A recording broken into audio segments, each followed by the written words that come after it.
Can you hear me now? You can? Okay. Yes. Before we go live, Becky, if you can ask the IT guys if they can step over here. My mute button keeps getting stuck here. Maybe they can take a look at this while the meeting's going on. Okay, I believe we're ready. I'm setting Alexander. Thank you. Okay, let's go ahead and get started here now. I just want to remind everybody to mute your cell phones. We're ready to begin tonight's Gardena City Council regular meeting and agenda for Tuesday, July 14th, 2020. In order to minimize the spread of COVID-19 virus, Governor Newsom has issued executive orders that temporarily suspends requirement of the Brown Act. Please be advised that council chambers are closed to the public and that some or all of the Gardena City Council members may attend this meeting telephonically. If you would like to participate in the meeting, you can participate via the following options. Number one, you can view the meeting live on Spectrum Channel 22 or online at youtube.com/City of Gardena.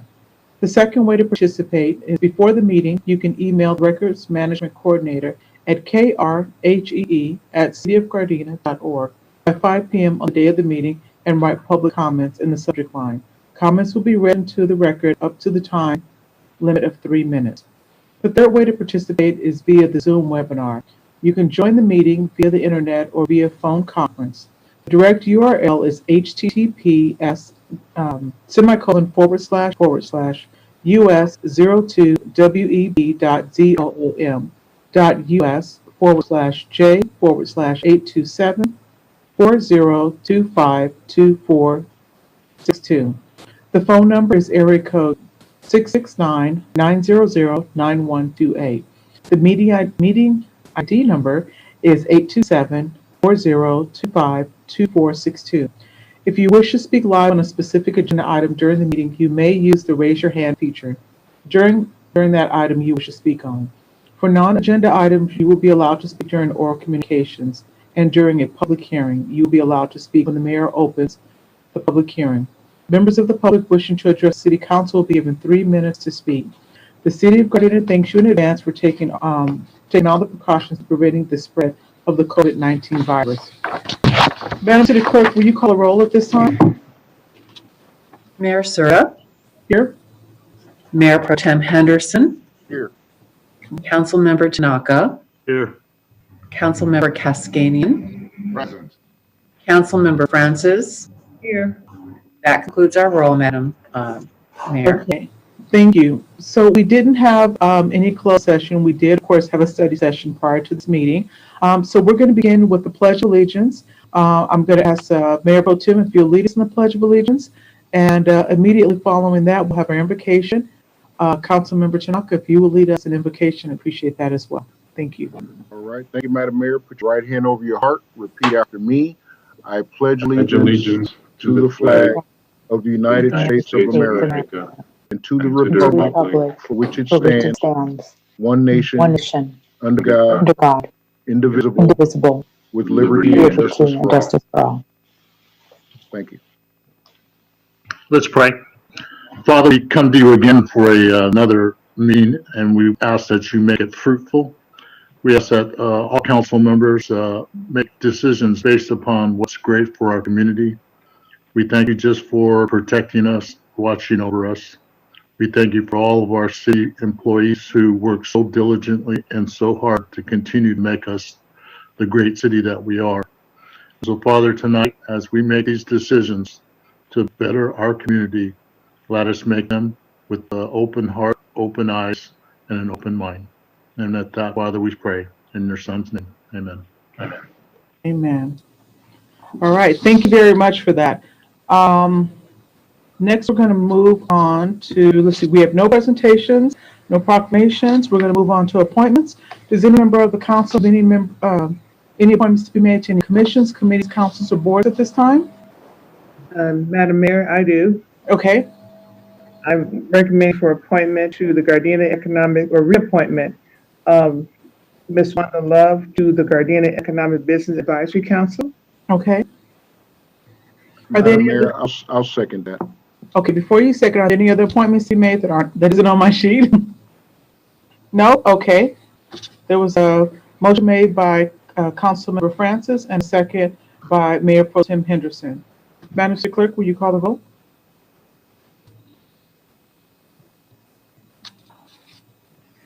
Councilmember Francis, Yes. Mayor Pro Tem Henderson, Yes. Councilmember Tanaka, Yes. Councilmember Cascanian, Yes. Mayor Serta. No. Okay, moving on to the next item here is the consent calendar. Does, Madam City Clerk, has anybody from the public wish to speak on any item on the consent calendar? No, Madam Mayor. Okay. Does any member of the council wish to speak on any item on the consent calendar separately? No, I have no items, Madam Mayor. Okay, with that being said, can I get a motion to approve the consent calendar as is? So moved. I'm sorry, who's that?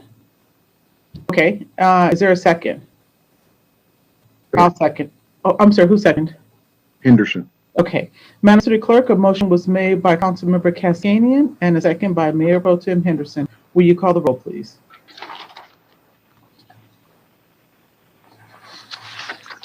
Councilmember Cascanian, Yes. Mayor Pro Tem Henderson, Yes. Councilmember Tanaka, Yes. Councilmember Francis, Yes. and Mayor Serta. Yes. Okay, next is item number 7A1, which is the Planning and Environmental Quality Commission. Planning and Environmental Quality Commission action sheet. And let's see. On this item here, it looks like we have a public hearing scheduled for July 28, 2020. Yes. Okay, so I don't think we need to take any action on this because it's a hearing already scheduled. Is that correct? That's correct. Okay. With that being said, let's move on to oral communications. Madam City Clerk, do we have any speakers tonight? No, Madam Mayor, I do not see any hands up. Okay. Well, that being said, let's move on to our first departmental item. Item number 8, B1. Mr. City Manager. Mayor Serta, members of the City Council, agenda item 8B1 is public hearing adopting amendments to the circulation plan of the community development element of the general plan and establishing CEQA policies and procedures which incorporate new thresholds for transportation impacts related to vehicle miles. Resolution number 6471 is adopting revised CEQA policies and procedures which incorporate new thresholds for transportation impacts related to vehicle miles, travel, and directing staff to file a notice of exemption. And resolution number 6472 is adopting an updated circulation plan as part of the Gardena general plan. On June 2nd, 2020, the Planning Commission conducted a public hearing regarding proposed General Plan Amendment number 3-20, at which time the Commission adopted resolution number PC 5-20, recommending that the Council amend the circulation plan and adopt and revise CEQA guidelines. On June 30th, 2020, City Council held a study session where staff and the city's consultants, parent peers, traffic engineers, presented information on state law that changes the method in which transportation impacts related to CEQA are analyzed. Traditionally, the city has used an impact analysis called level of service, or LOS analysis, which measures the traffic delay caused by a project. The greater the delay, the greater the impact. The goal was to keep traffic moving with a minimal amount of delay. In 2013, SB 743 was signed into law, which started a process to change the way transportation impacts were analyzed under CEQA. SB 743 changes all that by changing the way impacts are determined from delay to vehicle miles traveled, or VMT, to encourage info development, which in turn reduces greenhouse gases and improves public health. As of July 1st, 2020, all cities must be using the revised VMT criteria to determine impacts for CEQA purposes. The proposed amendment to the circulation plan removes reference to LOS and replaces it with VMT. New thresholds of significance for transportation impacts based on VMT will be adopted as part of the city's updated CEQA policies and procedures.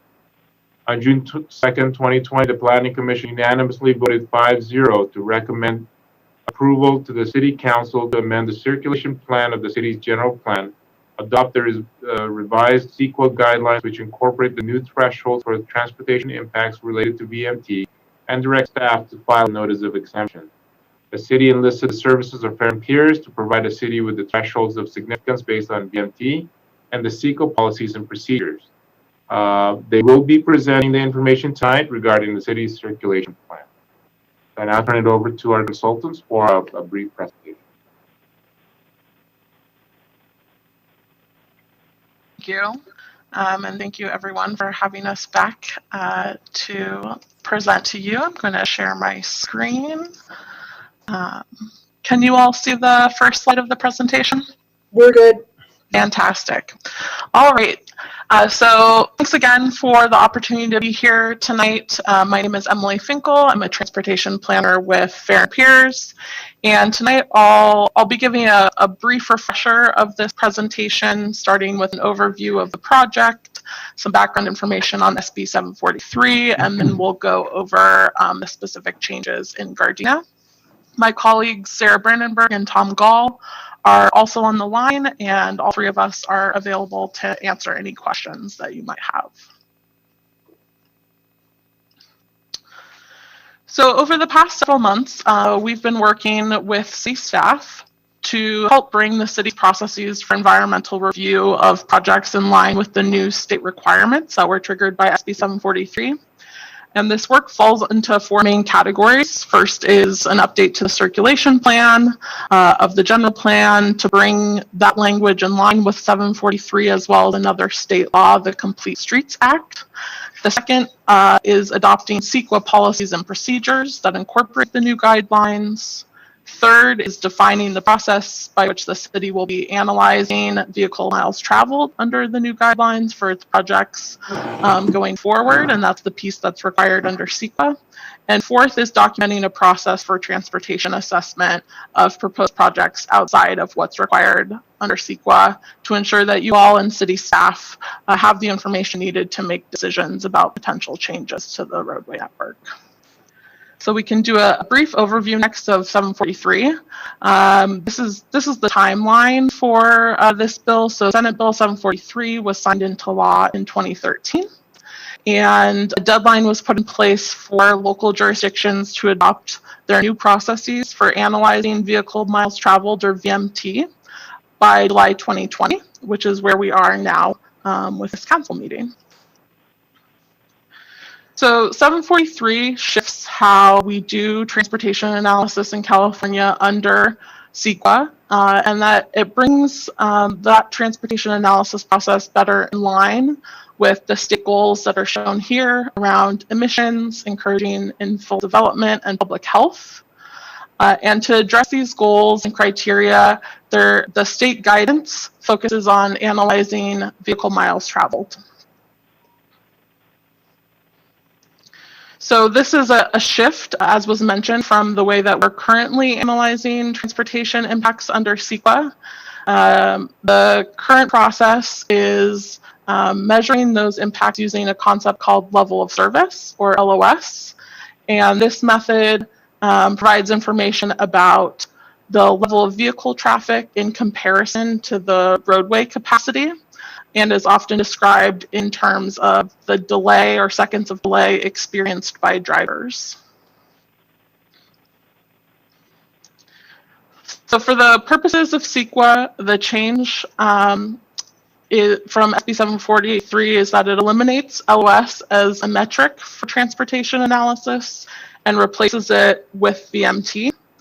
And this changes what is considered an impact under CEQA and also what mitigations are available to address those impacts. So basically, under 743, we're now shifting from measuring the impact or the delay to drivers to measuring what the impact of driving is. We've played this video a few times now for you, so we won't play it here, but I'll just quickly summarize that vehicle miles traveled is a metric that captures the number of vehicle trips someone takes and the distance of those trips, as well as the purpose of those trips, whether they be to travel to work from home or to travel home from the store. So now we'll move into an overview of the updates for Gardena, starting first with the circulation plan updates. So the updates that are proposed for the circulation plan will bring the city's general plan language related to mobility in alignment with SB 743, as well as the state's Complete Streets Act, which is focused on goals for multimodal travel. Next, we'll review the proposed VMT screening criteria and impact thresholds. So there are two key components of the VMT guidelines that the city will follow for proposed development projects, land use plans, or transportation projects. First, project screening criteria defines what projects may not be subject to more in-depth vehicle miles traveled analysis based on specific project criteria or project location. And second, the VMT impact thresholds define a transportation impact under CEQA for different types of projects shown here. So next I'll review what each one of these means. So first, product screening criteria is related to project type and size. Small projects, affordable housing projects, and local serving retail projects will not need to undergo further in-depth VMT analysis.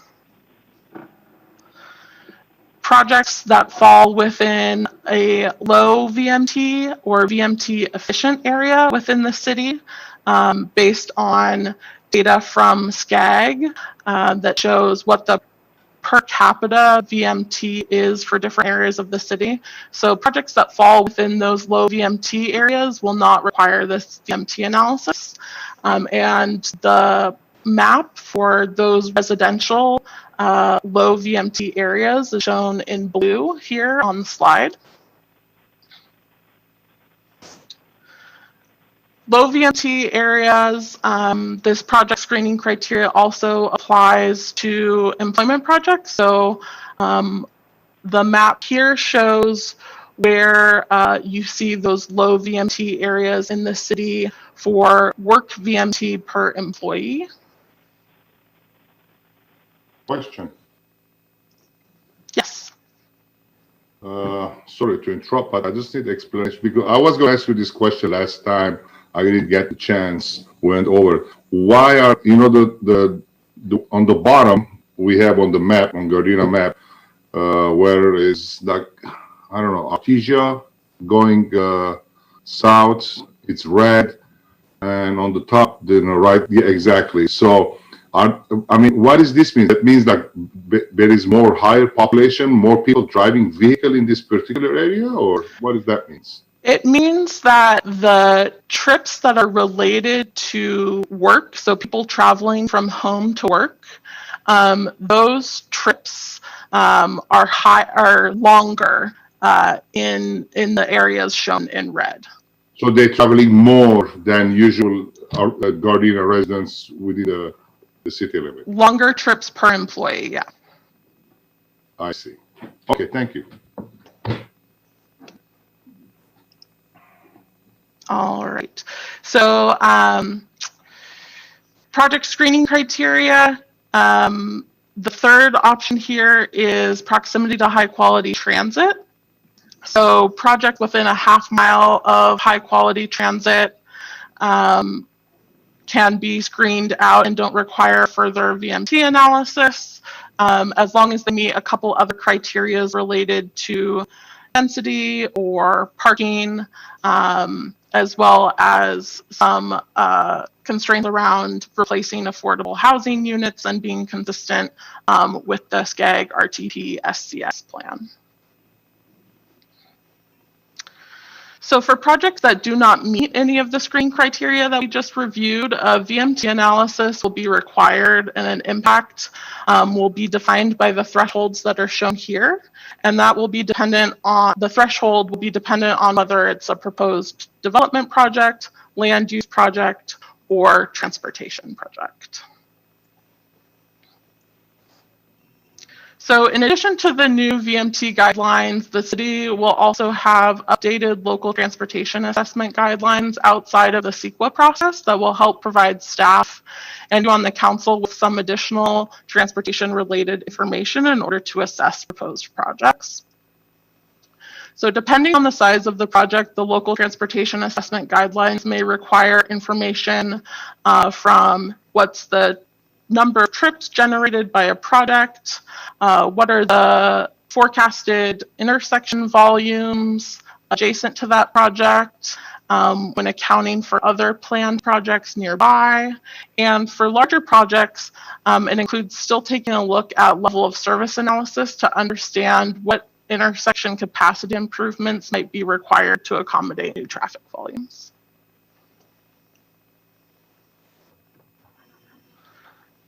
All right, and at this point, I will hand it over to Lisa to cover the last couple slides. Good evening. So every city is required to adopt CEQA guidelines. We always refer to the state guidelines by reference in all of our documents.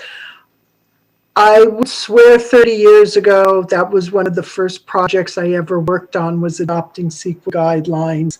But no one can put their hands on those anymore. So we figured while we were updating the guidelines for the new VMT, we would readopt CEQA guidelines, and basically they just incorporate the state guidelines by reference. There's a little bit of individual policies and procedures for the city, but basically it just formalizes what we've been doing. And then we've added the VMT screening criteria and thresholds as an appendix to the city's policies and procedures. And the next slide would be, since this is a public hearing because you are amending the circulation plan of the city's circulation element, we would need to open the public hearing, and then afterwards staff is recommending adoption of resolution 6471 to adopt those revised CEQA policies and procedures, which incorporate the new thresholds of transportation impacts. Direct staff to file a notice of exemption on that resolution, and then adopt resolution number 6472, which would be to adopt the updated circulation plan as part of the Gardena general plan, and also file a notice of exemption on that. And with that, the public hearing can be opened. Okay, thank you. So at this time, we're going to go ahead and open the public hearing. Madam City Clerk, do we have anybody from the public who wishes to speak on this item here? No, it does not appear that anyone is requesting to speak at this time. Okay. Does any member of the council have any questions or comments on this item here? Madam Mayor, Mayor Pro Tem Henderson, the comment that I have is I want to thank city staff for the study session we had on this topic. It was a very informational and really enriched the understanding that we have, or that I have, of the transportation analysis and everything. So this was a very good study session. So I just want to thank staff for providing that opportunity for us. Okay. Any other comments or questions? Question, Madam Mayor. Go ahead. My question is to Emily, her name was? Yes. Yeah.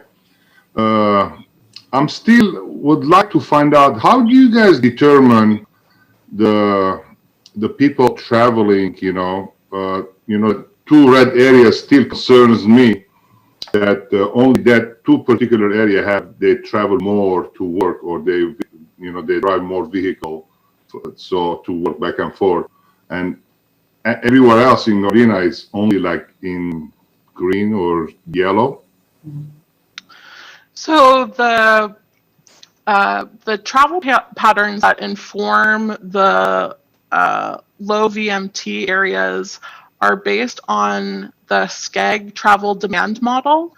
And that model takes into consideration a lot of different information, things like the number and type of employees within a given area of the city, the number of residents within a given area, what trip patterns are like based on things like census data. We know travel to work data and things like that from the census, as well as all of the inputs related to what the roadway network looks like and what likely paths of travel are for people traveling to and from and within Gardena. So the calculation is based on all of the inputs in the model developed by SCAG, and then we take that information and apply it to the local areas of Gardena, which are divided into transportation analysis zones, and that's what you see on the map. I see. Okay, just, it's really, question I need to know, because I drive a lot in Gardena. I mean, I go through the city probably like 10 or 12 times in the entire city, because I have a business that it's a work, driving related, vehicle related. So I drive a lot in the city. The further south part of Gardena that you guys have it in red, I think is the most quiet area over there. Basically there's a lot of, seniors live in that neighborhood, and a lot of, retired personnel lives in that neighborhood. But that's why my question was, I was surprised to see, red in that area. Yeah, I think something that is helpful to keep in mind is that those measurements are not looking at aggregate activity. So it's not the total VMT that's happening in that area. It's per employee. And so that might account maybe for some of those variations that seem a little bit different than the activity that you're seeing. Okay, thank you. Okay, any other questions or comments?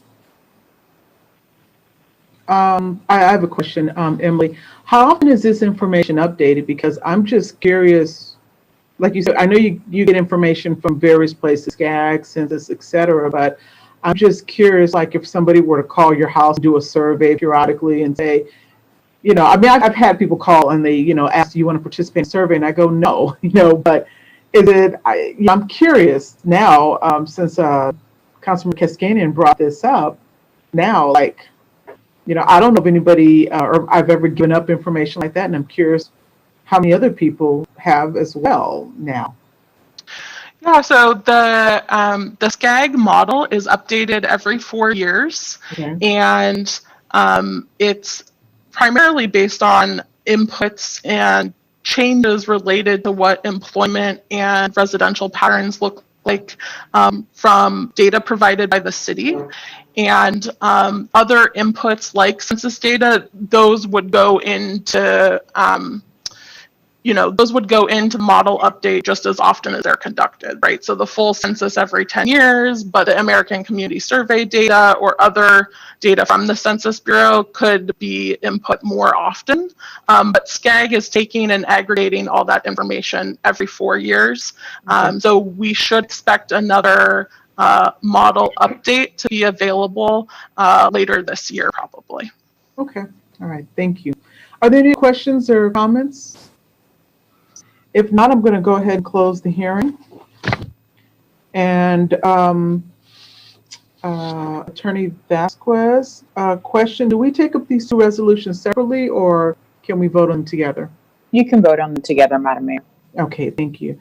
So at this time, asking for a motion for resolution number 6471 and 6472. So moved. Is there a second?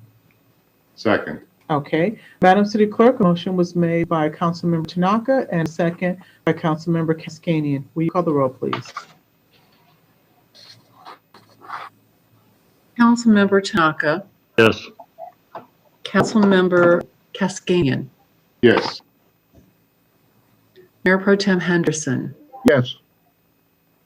Councilmember Francis, Yes. Mayor Serta. Yes. Okay, thank you very much. Item number 8B2, Mr. City Manager. Mayor Serta, members of the City Council, agenda item 8B2 is the initiation of changes relating to hotel development standards.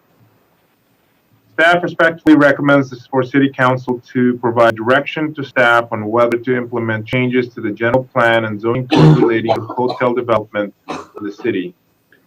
With the construction of mixed-use development in Inglewood, which will include SoFi Stadium and Hallwood Park, and the proximity to the StubHub Center and other attractions, Gardena should be in a position to capitalize on demand for new hotel spaces in the surrounding area, thereby increasing the city's tax base.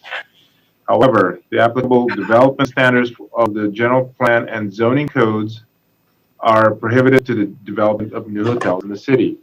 The existing development standards were adopted in 1990 based on the concerns of the then City Council regarding the proliferation of hotels and motels on small, narrow lots within the city's commercial zones.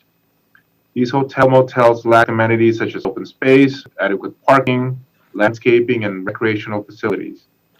The lack of these amenities led to high vacancy rates, cut rate prices, and harmful effects on the community. However, when those development standards were put in place, the city did not have a floor area ratio restriction of 0.5.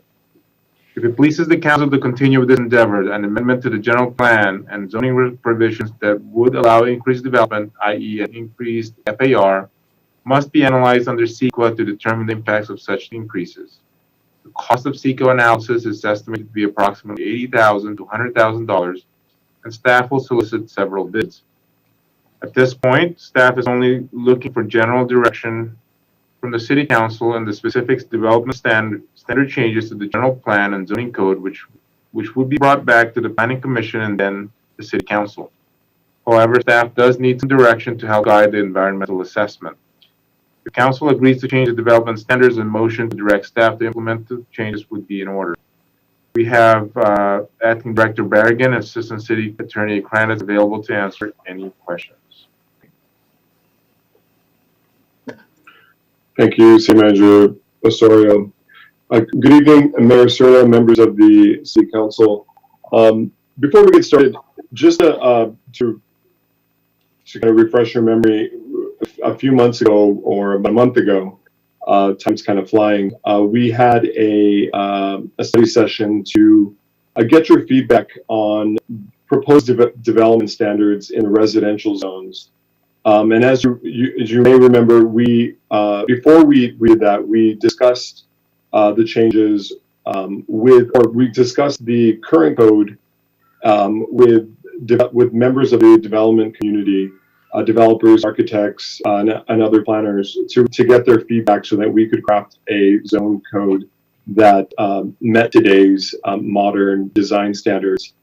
And so we did the same here. We discussed the current code for hotels and motels, and we discussed this with a hotel owner that has some various properties in Gardena and throughout Southern California.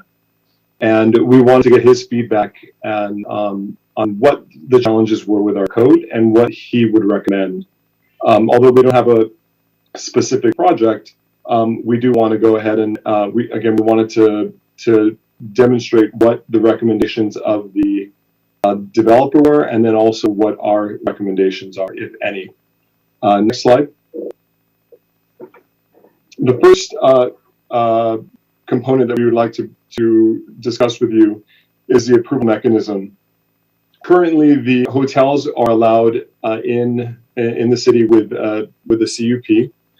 And what the developer is recommending is that all hotels be allowed by right.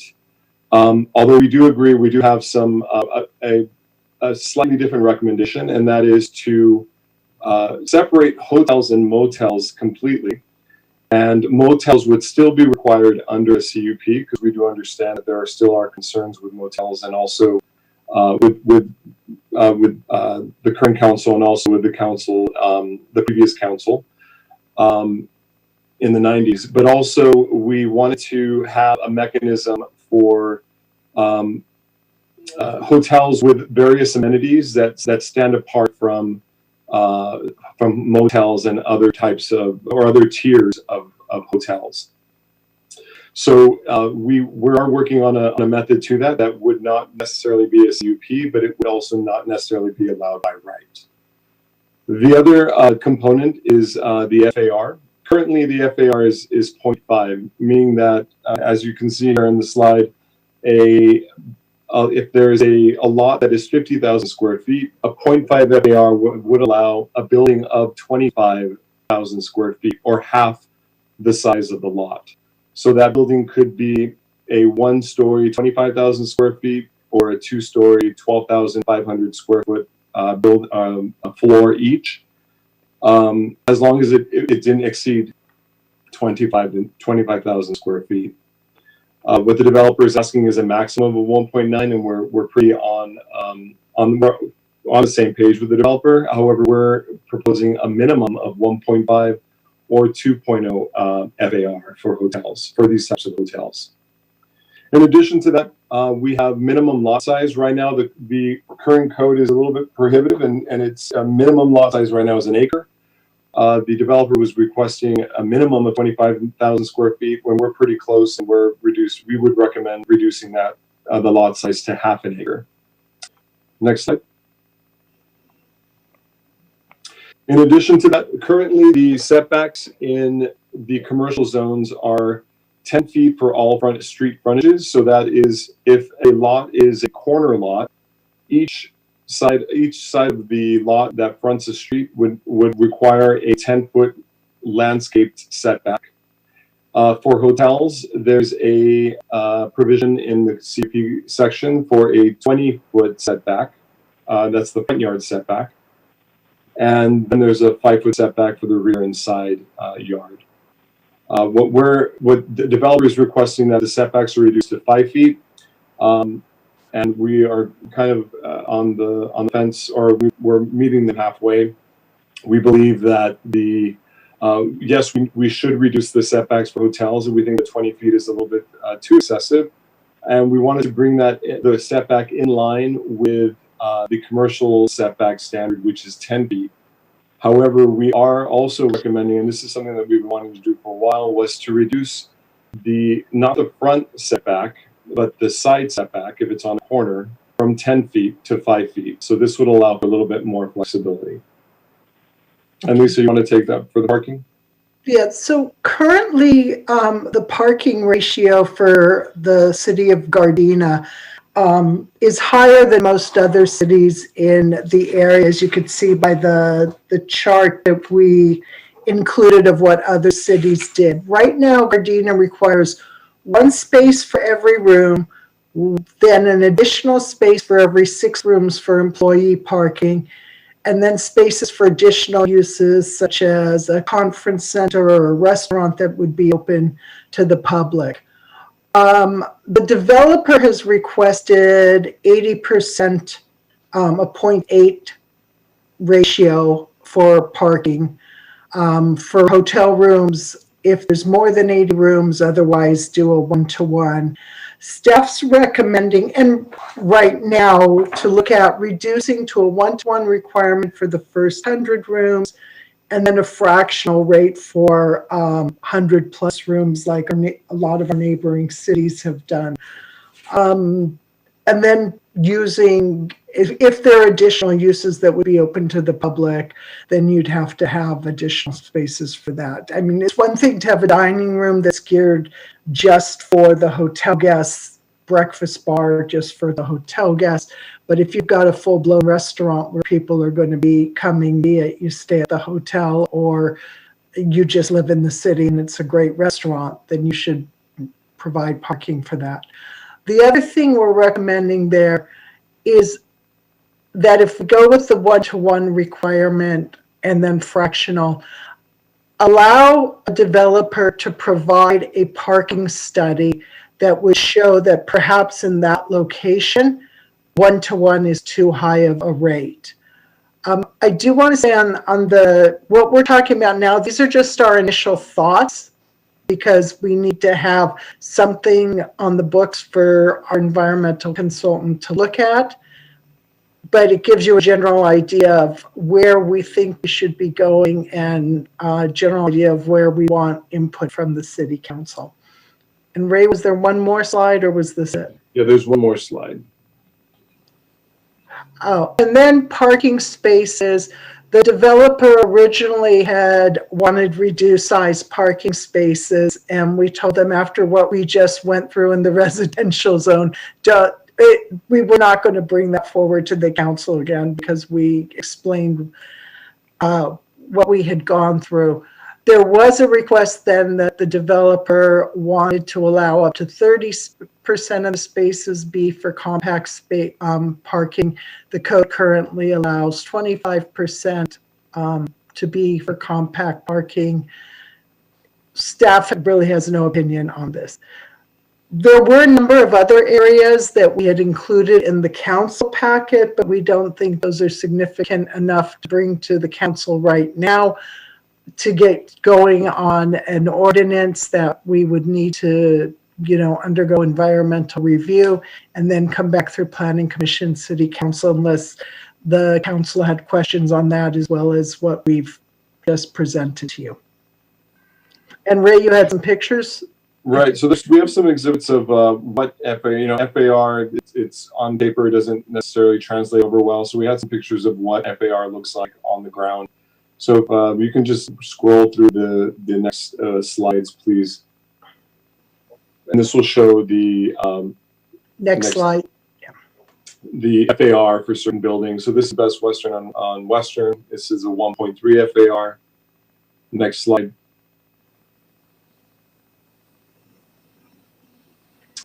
And Best Western in San Pedro at 1.4.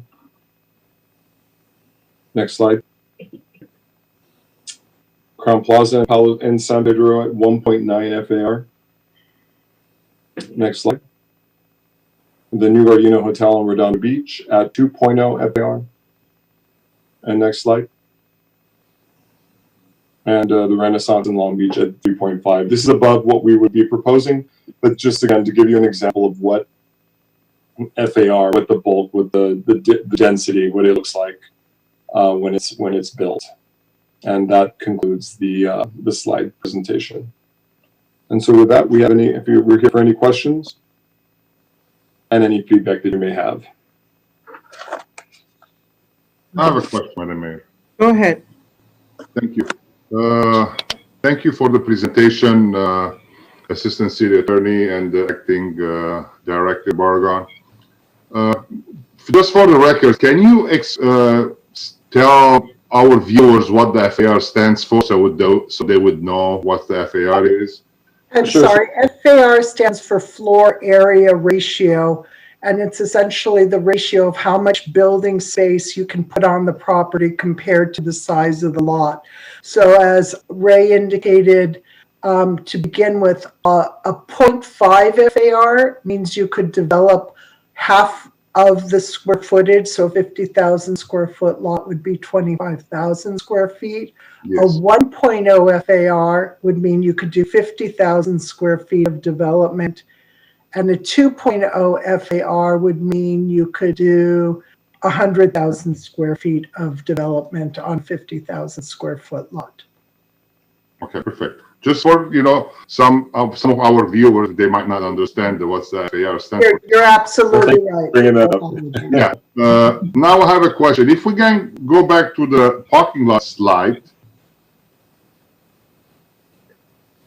Here we go. So, they're requesting, well, right now we have one-on-one parking, right? Yeah. And then one for every 6, and then spaces for additional uses. We have the strictest parking ratios around in any of the cities we surveyed.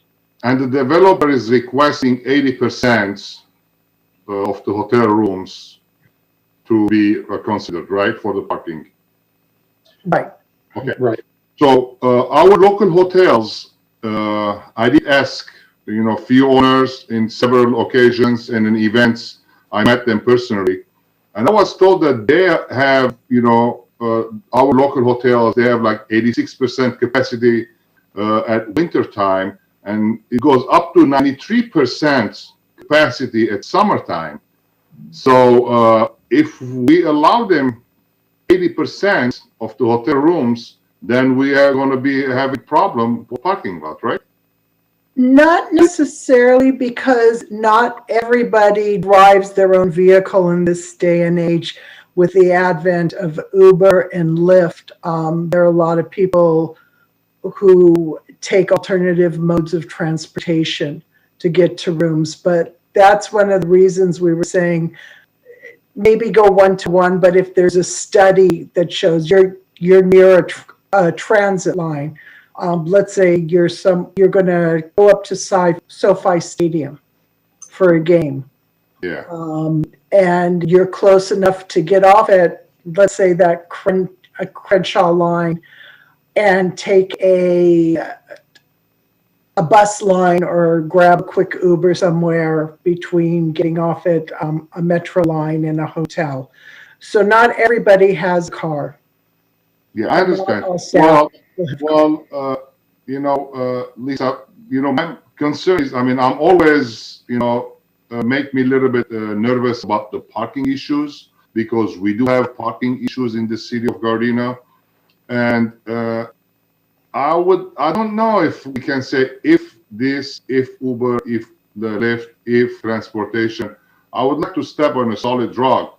How about if nobody has the transportation, let's say, and they all have the cars, and then what? So we have to take that measures to make sure that, we are, I understand, we can't, one-on-one, it would be perfect. But I understand the developers, they want to squeeze as much as they can, to get the, the rooms less, area that, they're going to give up. So it's understandable, but they have to, understand us too. But, because we do have, I can tell you several places that we have parking issues right now, and I can count them for you, and it's a long list. So that's why it's kind of, you guys have to maybe, talk to them. I understand we have to work with them a little bit too. I have no issue with that. But that's, when they tell me that they have 86% capacity, and we can confirm this with the city manager too as well, or Mr. What's his name? I forgot. De La Cruz. De La Cruz, here we go. And, he can give us some numbers too, and they're telling me that 93% capacity. So that's, we are off already. So I don't know.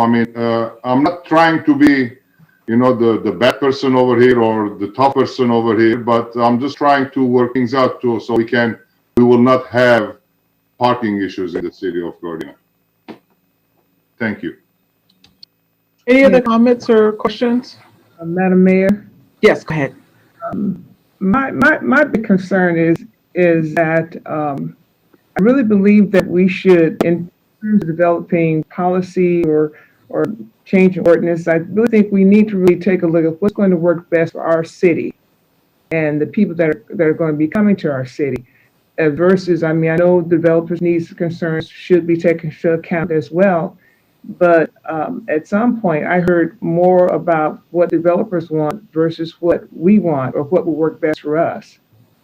And I would feel more comfortable if we were kind of, there's no saying about the tail wag the dog. I really for the dog to wag the tail myself, but at least begin to, for example, the concern that Councilor Cascade brought up about parking, and particularly for employees.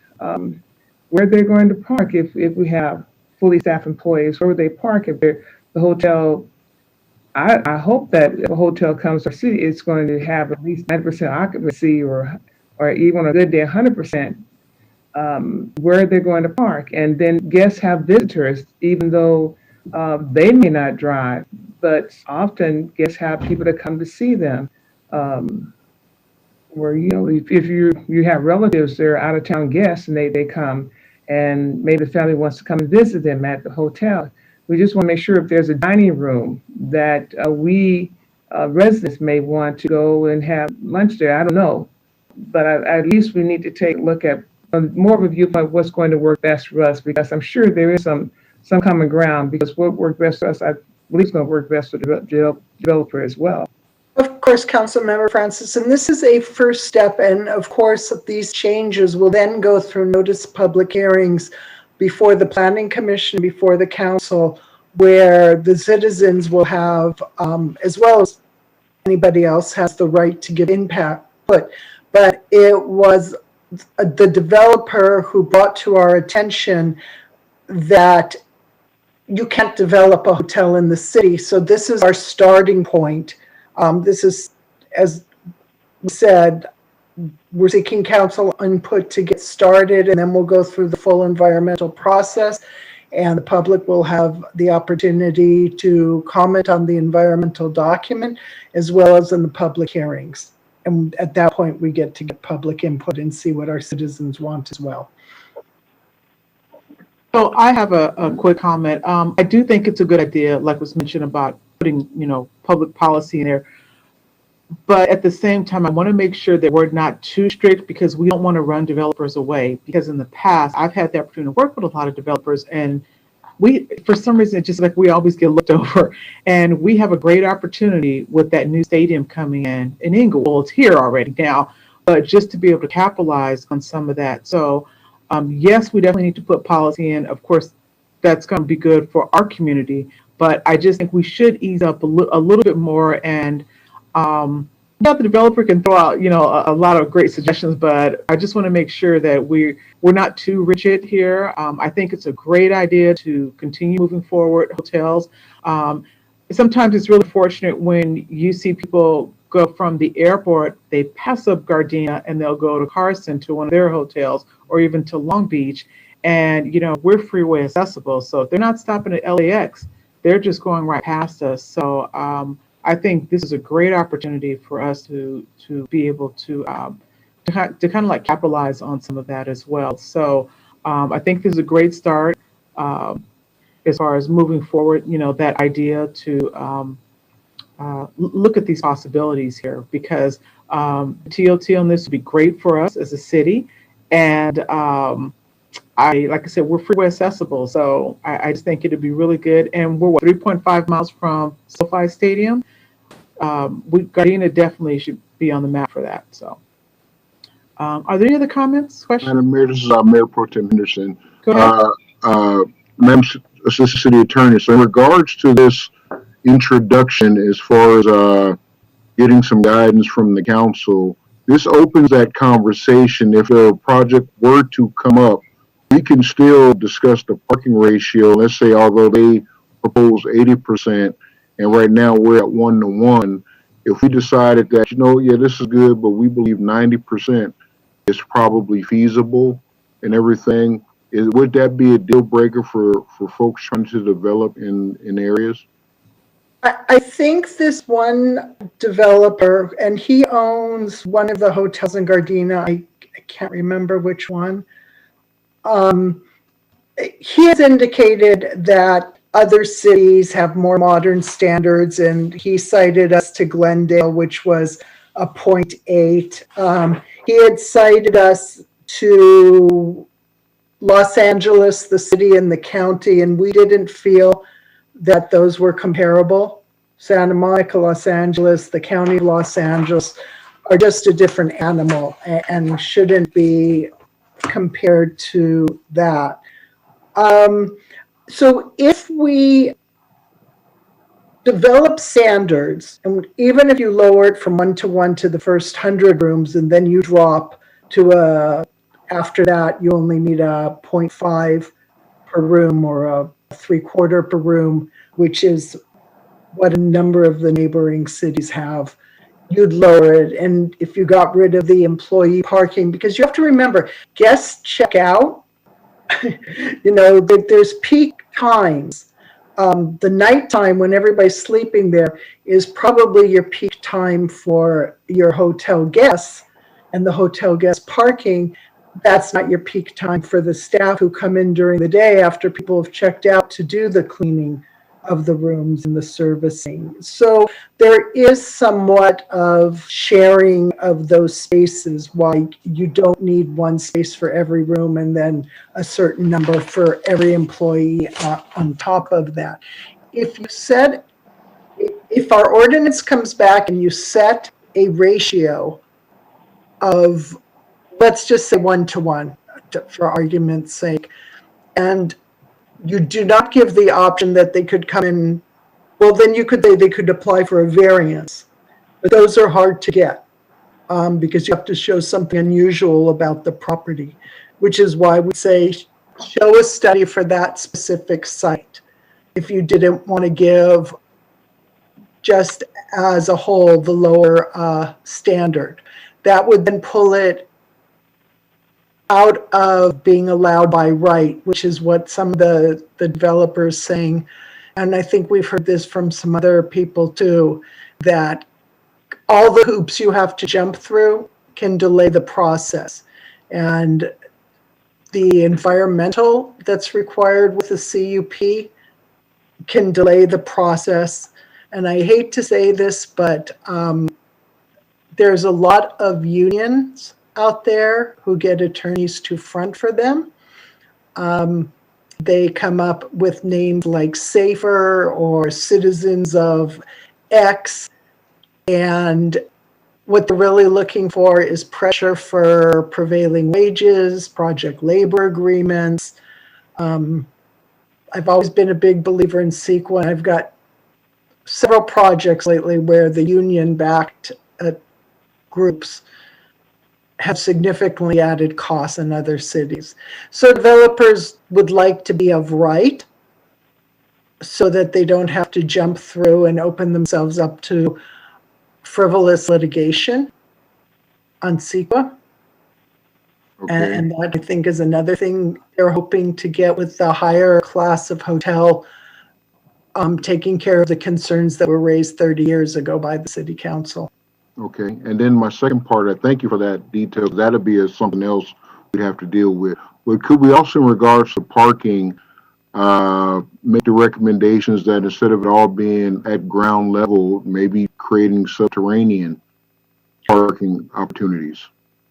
Developers always have the opportunity to do that. The problem is the cost becomes pretty prohibitive to go subterranean or to build parking structures, though I think that may be less expensive. We can certainly get costs to bring back to the city council when we bring the ordinance back of, because I know there are a lot of studies out there of what the average parking space costs, be it subterranean or be it in a structure. Okay, thank you. Any more questions or comments? I have a quick one.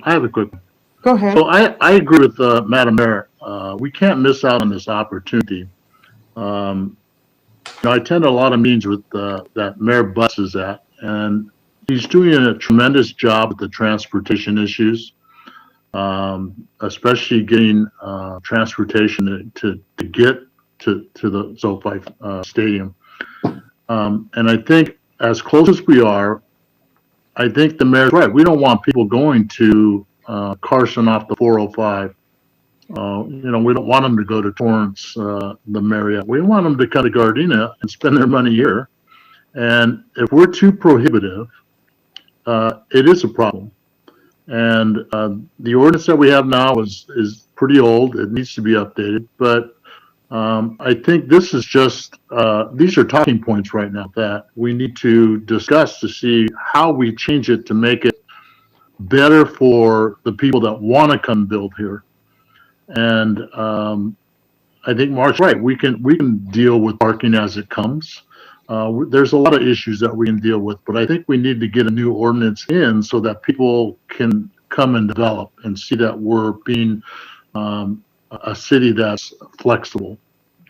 So, I think that we're doing a good job, and I think that our development people can come up with our assistant city attorney, come up with a plan that says, this is workable.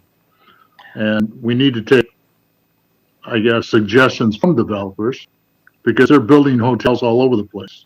Right. And they know what rules and hoops they have to jump through. And as the assistant said, we're pretty restrictive, and we always have been. So I think now's the time to jump on this the train so that we can get a part of this football stadium with all the things that are going to be happening as far as COVID being over with. So that's all I got to say.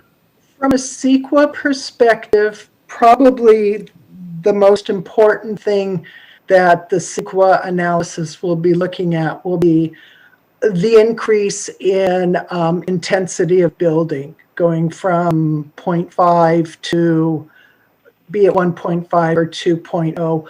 We can always analyze at a 2.0. If council thinks that's too high, you can go down because you've analyzed the bigger impact.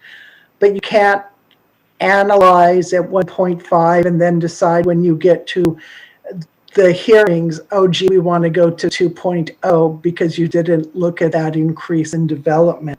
So I think the few things, and if we can go back to those items that were on the chart, those few items were the ones we thought would most drive our CEQA review as far as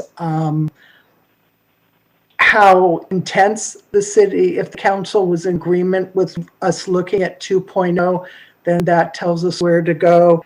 And if the council says half an acre or 3/4 of an acre, then that narrows the possible sites where hotels could possibly go, except for one possible location in the city, which I think we're all aware of, since the agreement with Flint was to hopefully bring a hotel onto his parking lot. There's no other specific site that anyone has their eyes on.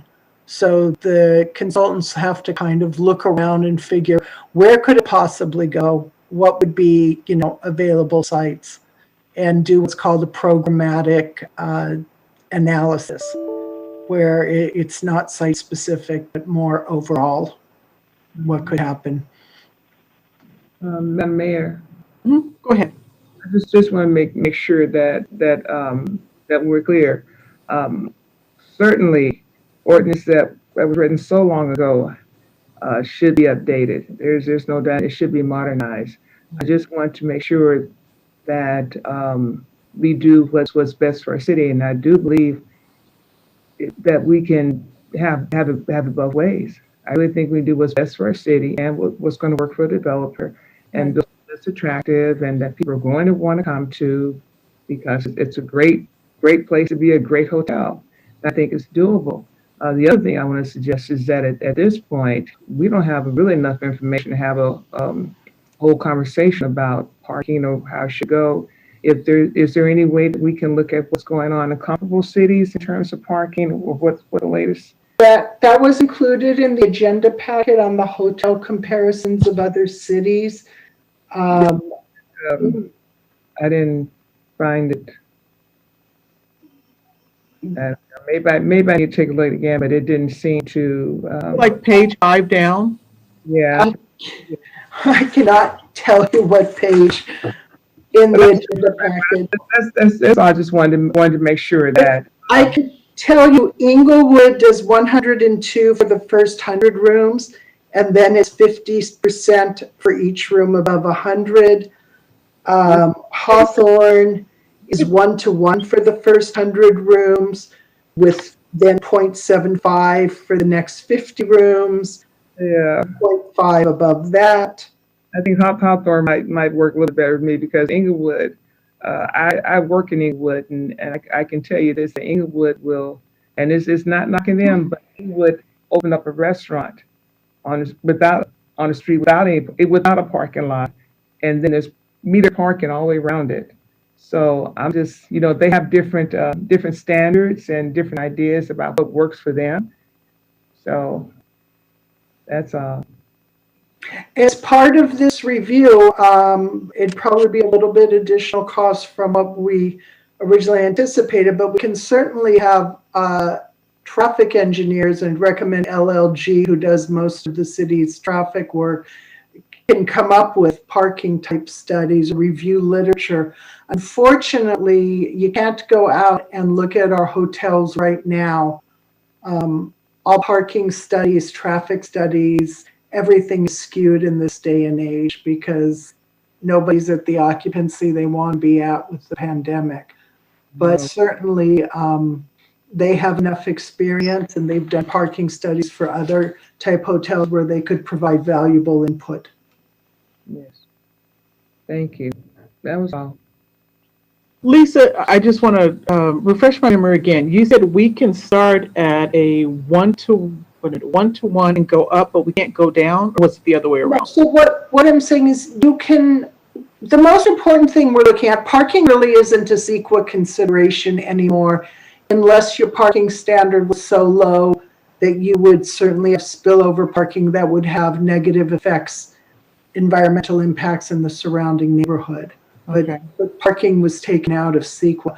What I was saying is for the intensity of development, if you want to say a 2.0 FAR, which again would mean 100,000 square feet being built on a 50,000 square foot lot, that's fine. That can be analyzed. And then when it gets to the council could go, that may just be a little bit too much. Maybe we only want to do 1.5 or 1.75.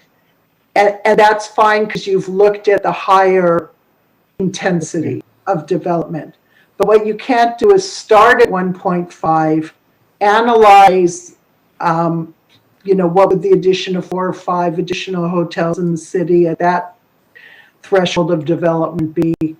And then when you get to the council, go, oh, we should go 2.0. Because Okay. then you have to go back and start the environmental again. Okay, got it. Got it. I may have a couple things to comments. Go ahead. When I mentioned earlier, about the parking and I'm strict on it, or,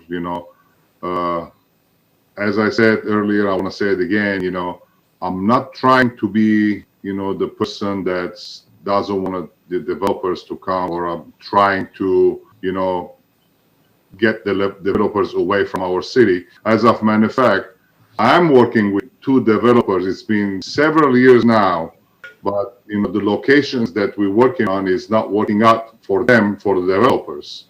For example, I've been working with former city manager Lansdale and former city manager Medrano for a hotel on Artesia Boulevard between Western and Normandy. And we've been talking back and forth, and I spoke with that same developer today, last week, for him, to where he's standing at, and he's still considering Gardena to come. And it's a matter of finding, a good plot. So I spoke with Mr. De La Cruz. He knows about it too.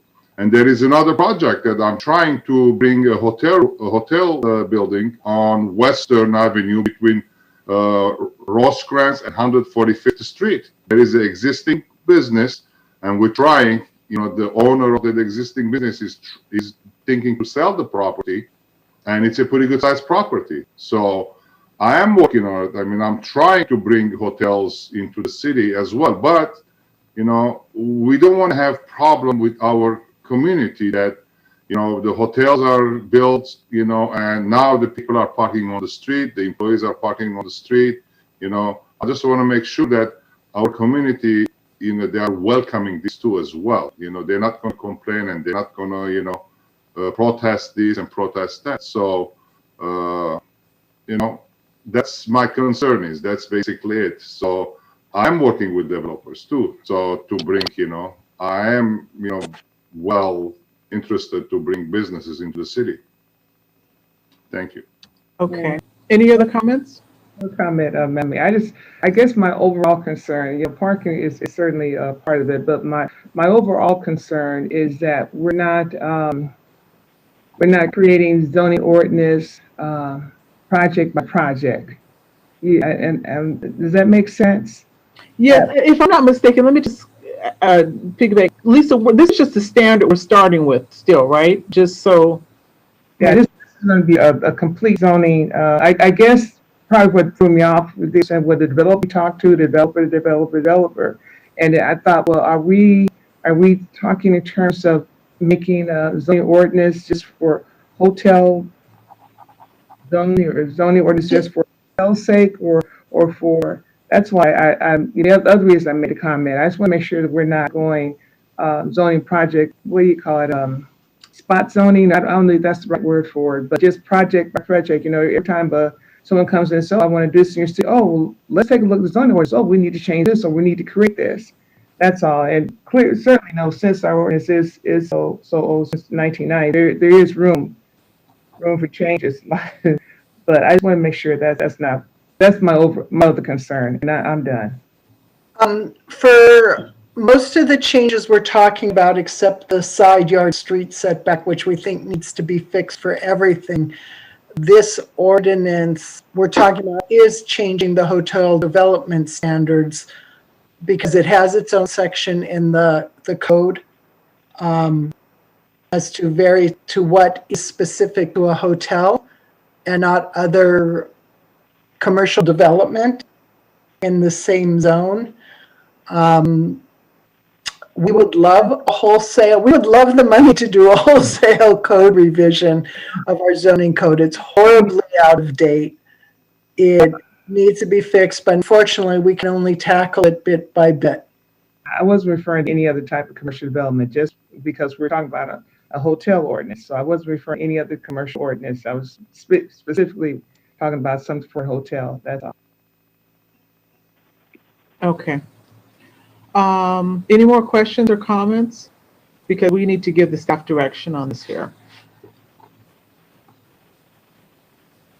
Okay, so let me, does anybody have any direction here? Because if not, I'm going to make a recommendation.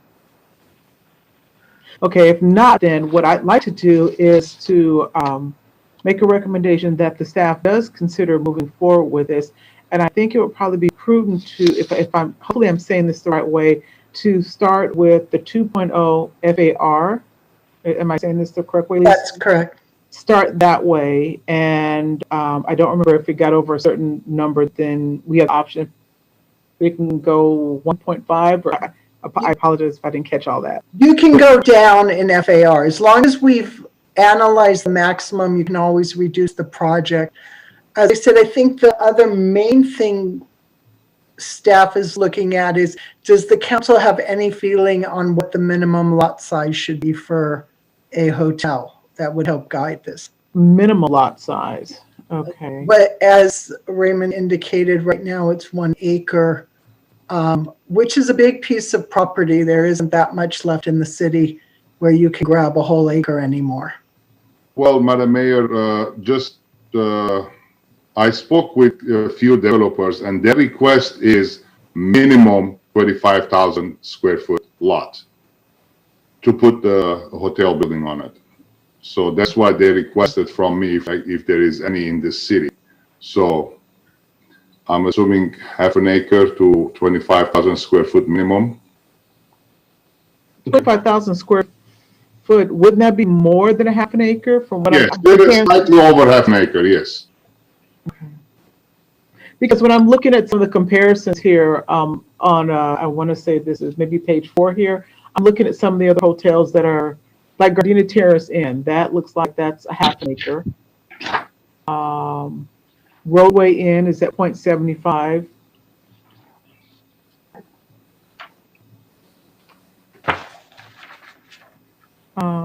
Maybe Ray can input this, like he can give us some ideas. What's the developers telling him or what they're requesting? Councilmember Kaskanian, I really don't have much input on the hotel side other than what we have discussed with the one developer. But it seems like we are pretty close to what they are recommending, what we had in mind and what they had in mind.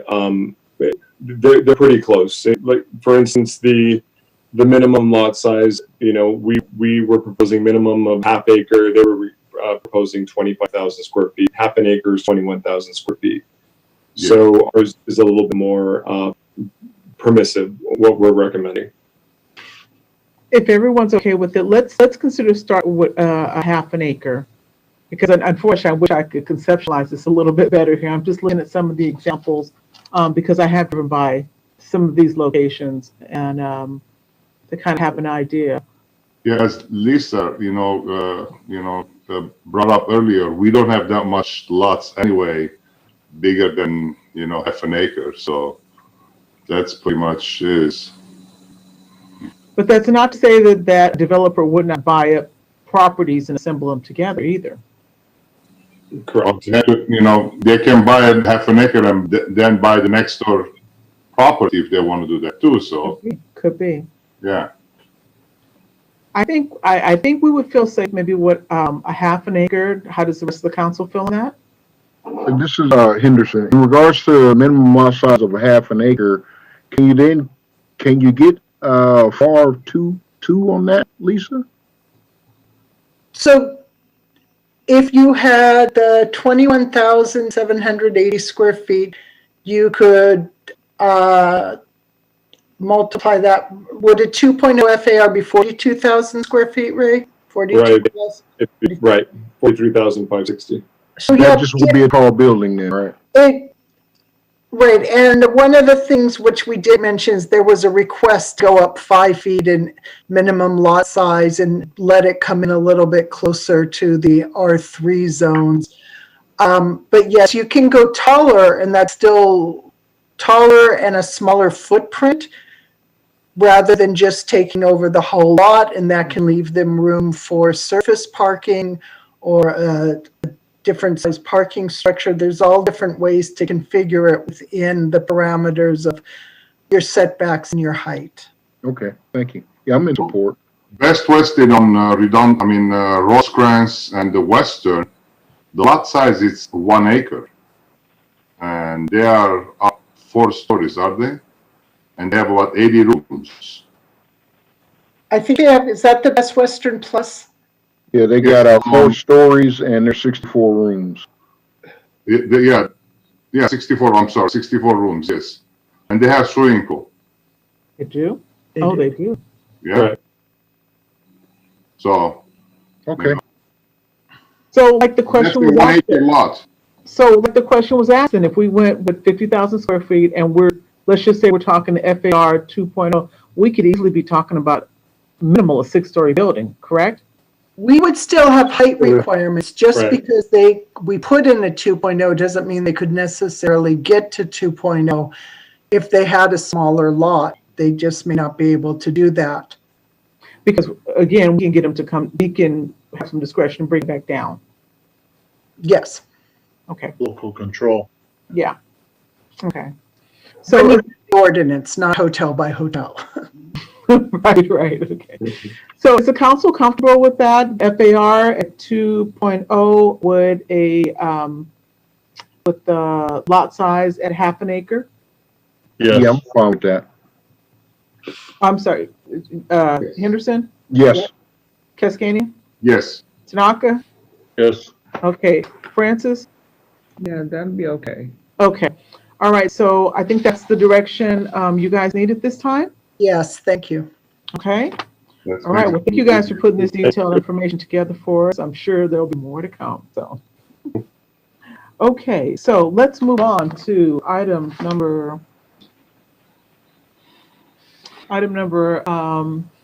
8C1, Mr. City Manager. Mayor, sir, members of the City Council, agenda item 8C1 is resolution number 6464, approving a grant of easement and assignment of lease for communications facilities at Bell Park to Crown Castle Towers 06-02 LLC. In December 2013, the city entered into a 5-year lease agreement with AT&T with a 5 optional 5-year extensions for installation of wireless communications equipment at Bell Park within a 312 square foot area and on 3 light poles. City's revenue from this lease was in 2020 was $32,956. The lease has a yearly escalator of 3%, and AT&T has the right to cancel the lease at any time at each option renewal period. With advancement of 5G technology on the horizon, staff explored options to protect against potential loss of this revenue source. Requests for proposals from 3 of the largest purchasers of wireless site lease agreements generated 6 purchase offers. At its meeting of January 20, 2020, Council considered the 6 offers and authorized staff to negotiate a sale of the lease and grant of an easement to Crown Castle for a sales price of $541,000. Staff and Crown Castle have completed documentation of the transaction and seek council approval of the documents. A bill of sale transferring any interest the city has in communication equipment and facilities in the leased area, and a grant of easement and assignment of lease.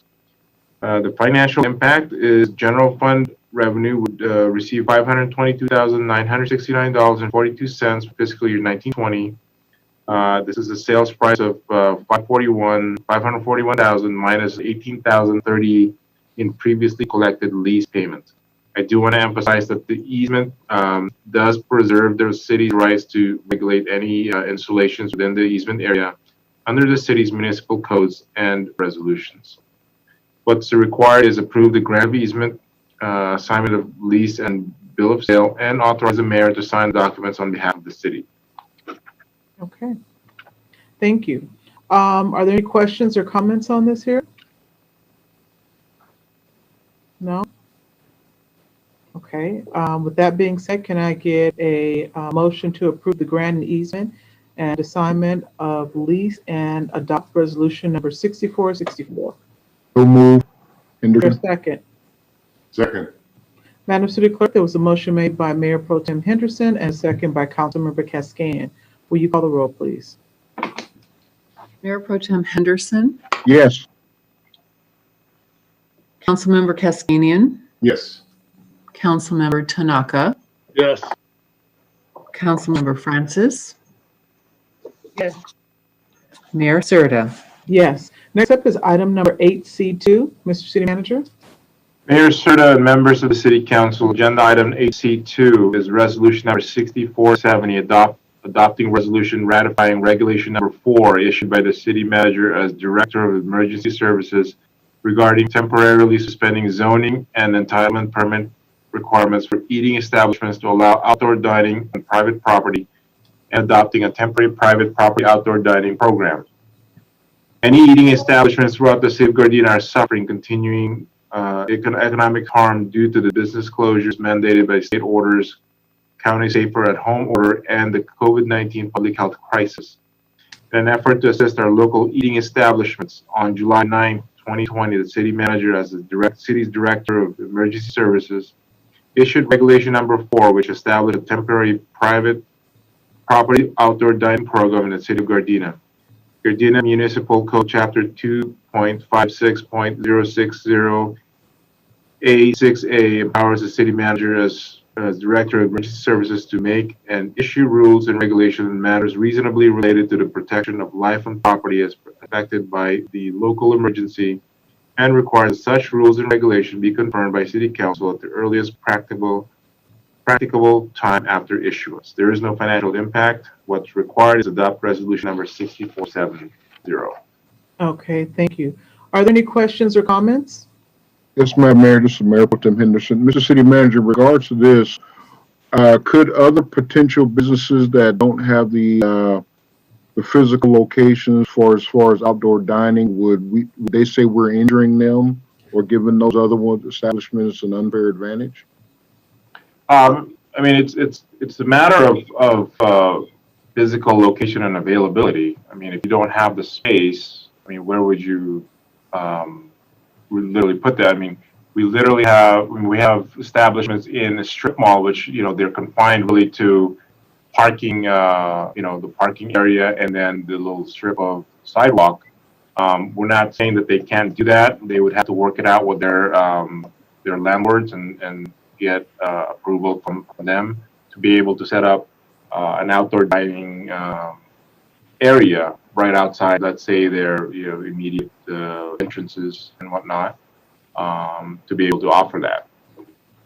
Okay, thank you. Mr. City Manager, what you just stated about those businesses that are inside of a strip mall where they have to get approval from the owner of the property here, I didn't see that portion here, and maybe I missed it.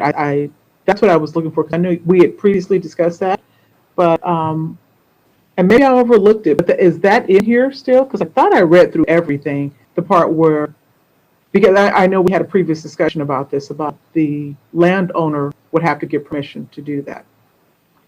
Madam City Attorney, do you have any Sure. In the actual application, in order to receive the permit, that we worked with Acting Director Bergen, there is an actual specific request in there where they have to show proof of the landlord being in agreement with participating in this program, since it's the landlord's land and he would be taking on some of the potential exposure. So that is a requirement in the actual permit application, which has, a lot more details through it. Okay. And the second question is there an application fee? Because if these businesses are already suffering, are we now going to ask, now you have to pay $100 fee or something like that? There is not, Madam Mayor. Good. Okay. Because of course, we want to do as much as we can to help them out. I did have one more question, but it escapes me. Are there any other questions or comments? Councilman Tanaka. But we don't have any intention on doing street closures, correct? This regulation is simply for allowing this type of businesses to take place on private property. Okay. Right, not any city land. Thanks. Madam Mayor, I think I just think this is a wonderful idea, and it really is going to help a lot of our businesses, particularly since the county just holds all indoor dining places again. So it at least gives them an opportunity to have some income. And I've seen I'm sure our business restaurant owners can come up with some pretty creative ways to make this happen. As I've driven through other cities, we're talking about private land, but as I was driving to Long Beach, what Long Beach has actually done, the parking spaces right in front of the place, they have barricaded those off and put tables out there. They're right up to the edge of the sidewalk, so they're being very creative. And I've even seen some things. I know it's not an official ordinance, but I have seen some restaurant owners that have already started setting tables out on part of the sidewalk or near their frontage space. So I think it's important at least to help and encourage our owners, to do as much as we can to help them. These are trying times, and so anything that we can do, I'm all for this.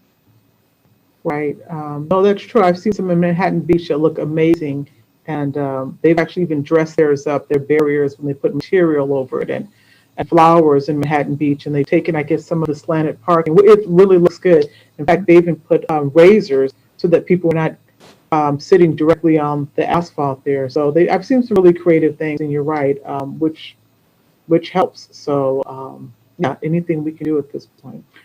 Any other questions or comments? Madam Mayor. Go ahead. I'm sorry, I forgot. That's okay. No problem. Mr. City Manager, are they allowed to use their parking lot to barricade the parking lot and put outside tables? Yeah. They can. Yeah, if they are in their own parking lot, if there's a private parking lot, then they can do that. What I've seen in other cities as well is they've actually purchased a lot of those easy up tents, and then they would just set it up as if it's a booth, but they would have tables and chairs in them.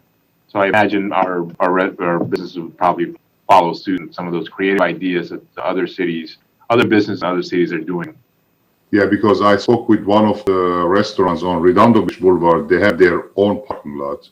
Nobody else, uses it. And they asked me because I brought up this subject, and they asked me if they can use the parking lot. They can barricade around, to be safe, and some of the parking lot, to use as an outdoor dining area.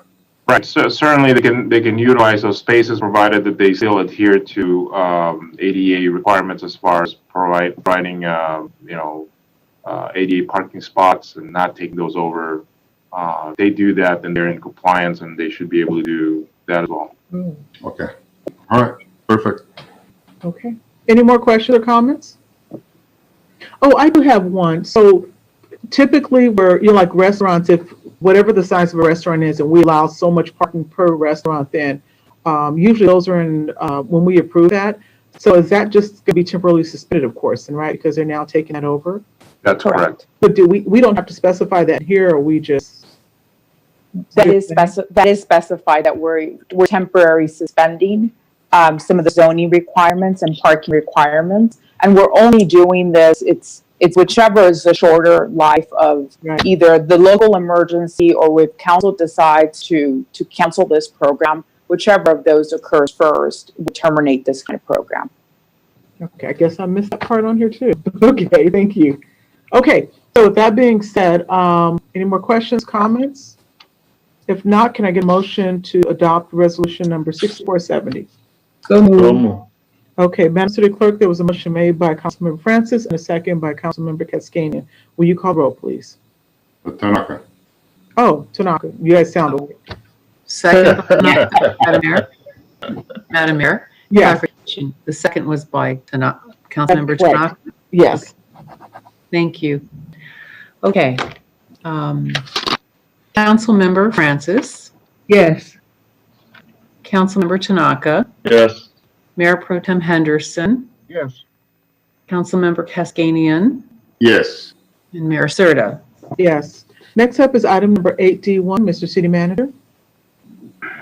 Mayor, Serta, members of the City Council, agenda item 8D1 is to authorize transfer agreement between the Los Angeles County Flood Control District and the City of Gardena pertaining to Safe Clean Water Program, also known as Measure W.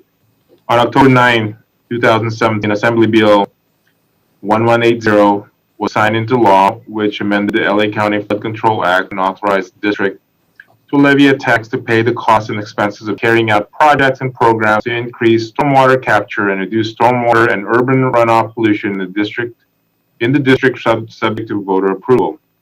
Thereafter, AB 1180 was amended into Measure W and was approved by the LA County voters on November 6, 2018.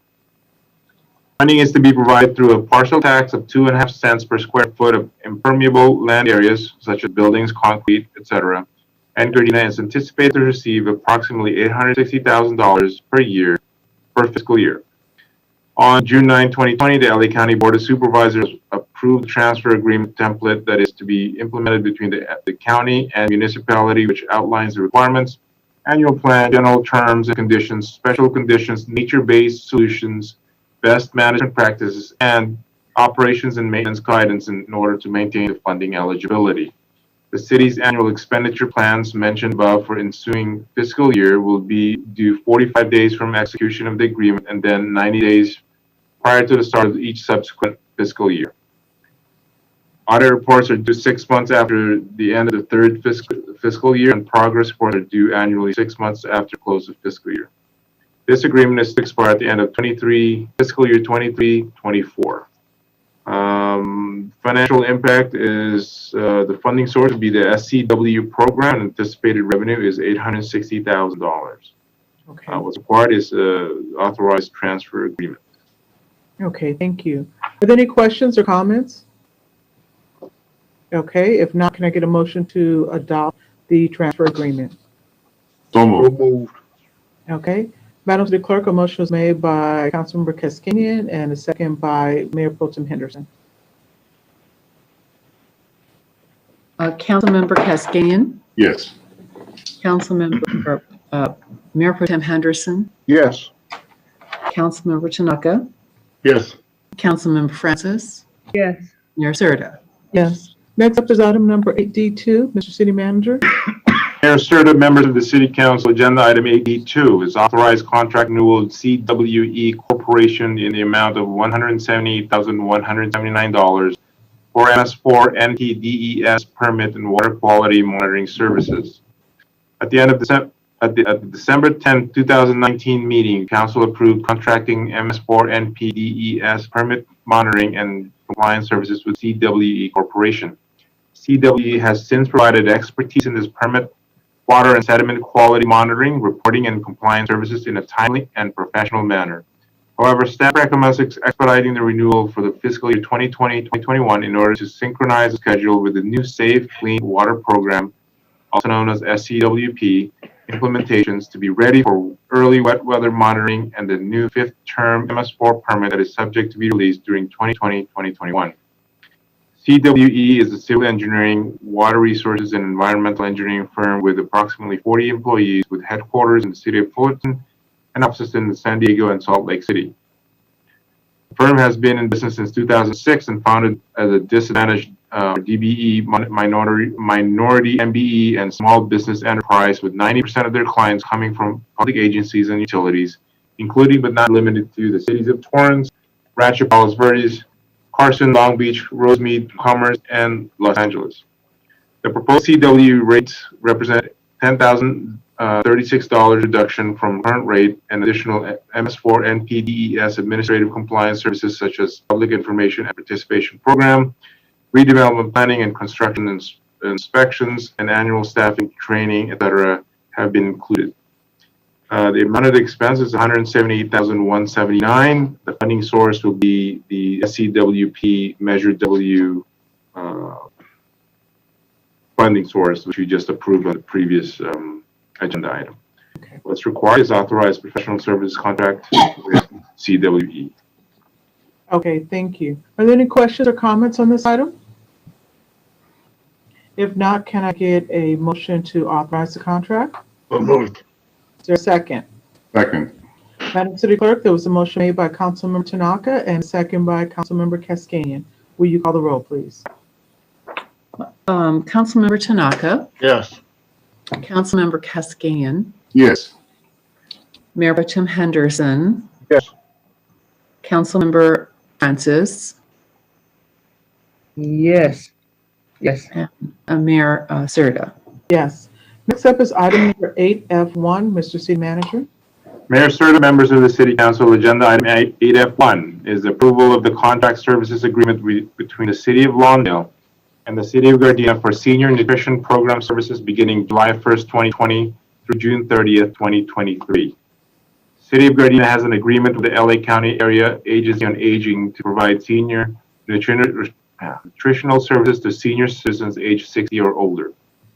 City of Gardena receives Federal Older Americans Act funds to provide meal programs at 4 sites, including the Nakaoka Community Center, Rowley Memorial Park, Gardena Senior Daycare Center, and the Lawndale Senior Services Center. This agreement provides a language between the City of Gardena and the City of Lawndale to operate a senior nutrition program at the Lawndale property located at 14700 Buren Avenue. City of Lawndale will administer the senior meals program, and the City of Gardena will assure that sufficient food and beverages are delivered to the location. There is no financial impact. What's required is to approve the contract services agreement between the City of Gardena and the City of Lawndale. Okay, thank you. Are there any questions or comments? If not, can I get a motion to approve the contract? So moved. Who said that? Second. Okay. Madam City Clerk, there was a motion made by Mayor Pro Tem Henderson and a second by Councilmember Tanaka. Will you call the roll, please? Mayor Pro Tem Henderson, Yes. Councilmember Tanaka, Yes. Councilmember Kaskanian, Yes. Councilmember Francis, Yes. Mayor Serta. Yes. Okay, next up is item number 8F2. Mayor Serta, members of the City Council, agenda item 8F2, approval of the contract services agreement between the City of Lawndale and the City of Gardena for senior case management services beginning July 1st, 2020 through June 30th, 2023. Under this agreement, the City of Gardena will provide case management services to senior citizens residing in the City of Lawndale. Designated staff at the Gardena Senior Bureau will provide a minimum of 1 hour of case management services at the City of Lawndale per week. An average of 3 hours per week of case management services will be provided at either the Lawndale Senior Center, the Gardena Senior Citizen Bureau, or in the field with clients. City of Gardena will receive a reimbursement of $40 an hour for services rendered to Lawndale senior citizens. The reimbursement will be made quarterly by the City of Lawndale and will not exceed $7,500 per year. Maximum contract amount is $22,500 over the 3-year term. The anticipated revenue is $7,500 per year. Funding source would be from the City of Lawndale, and what's required is approved contract services agreement. Thank you. Are there any questions or comments? If not, can I get a motion to approve the agreement? So moved. Is there a second? Second. Okay, Madam City Clerk, there was a motion made by Councilmember Kassanian and a second by Councilmember Tanaka. Will you call the roll, please? Madam Mayor, Councilmember Kaskanian, Yes. Councilmember Tanaka, Yes. Mayor Pro Tem Henderson, Yes. Councilmember Francis, Yes. Mayor Serta. Yes. Next up is item number 8G1. Mr. City Manager. Mayor Serta, members of the City Council, agenda item 8G1 is resolution number 6467, authorizing the filing of federal fiscal year 2020 CARES Act grant application for transportation operating assistance. G-Trans is eligible to receive a one-time formula allocation of the fiscal year 20 federal coronavirus aid relief and economic security, otherwise known as CARES Act, signed into law March 27, 2020. Funds are designated to prepare for and respond to the coronavirus and are available for reimbursement for operating costs to maintain service and lost revenue due to the coronavirus public health emergency. To access these funds, G-Trans is required to file an electronic grant application through the Federal Transit Administration's or FDA Transit Award Management Systems or TRAMS. G-Trans has one grant application for submittal to the FDA at CA-1640-2020-1 requesting a total of $6,650,248 for operating assistance. Funds are allocated by the federal government to the LA County MTA. The LA County MTA Board of Directors approved the countywide allocation of these funds at its meeting in May 2020.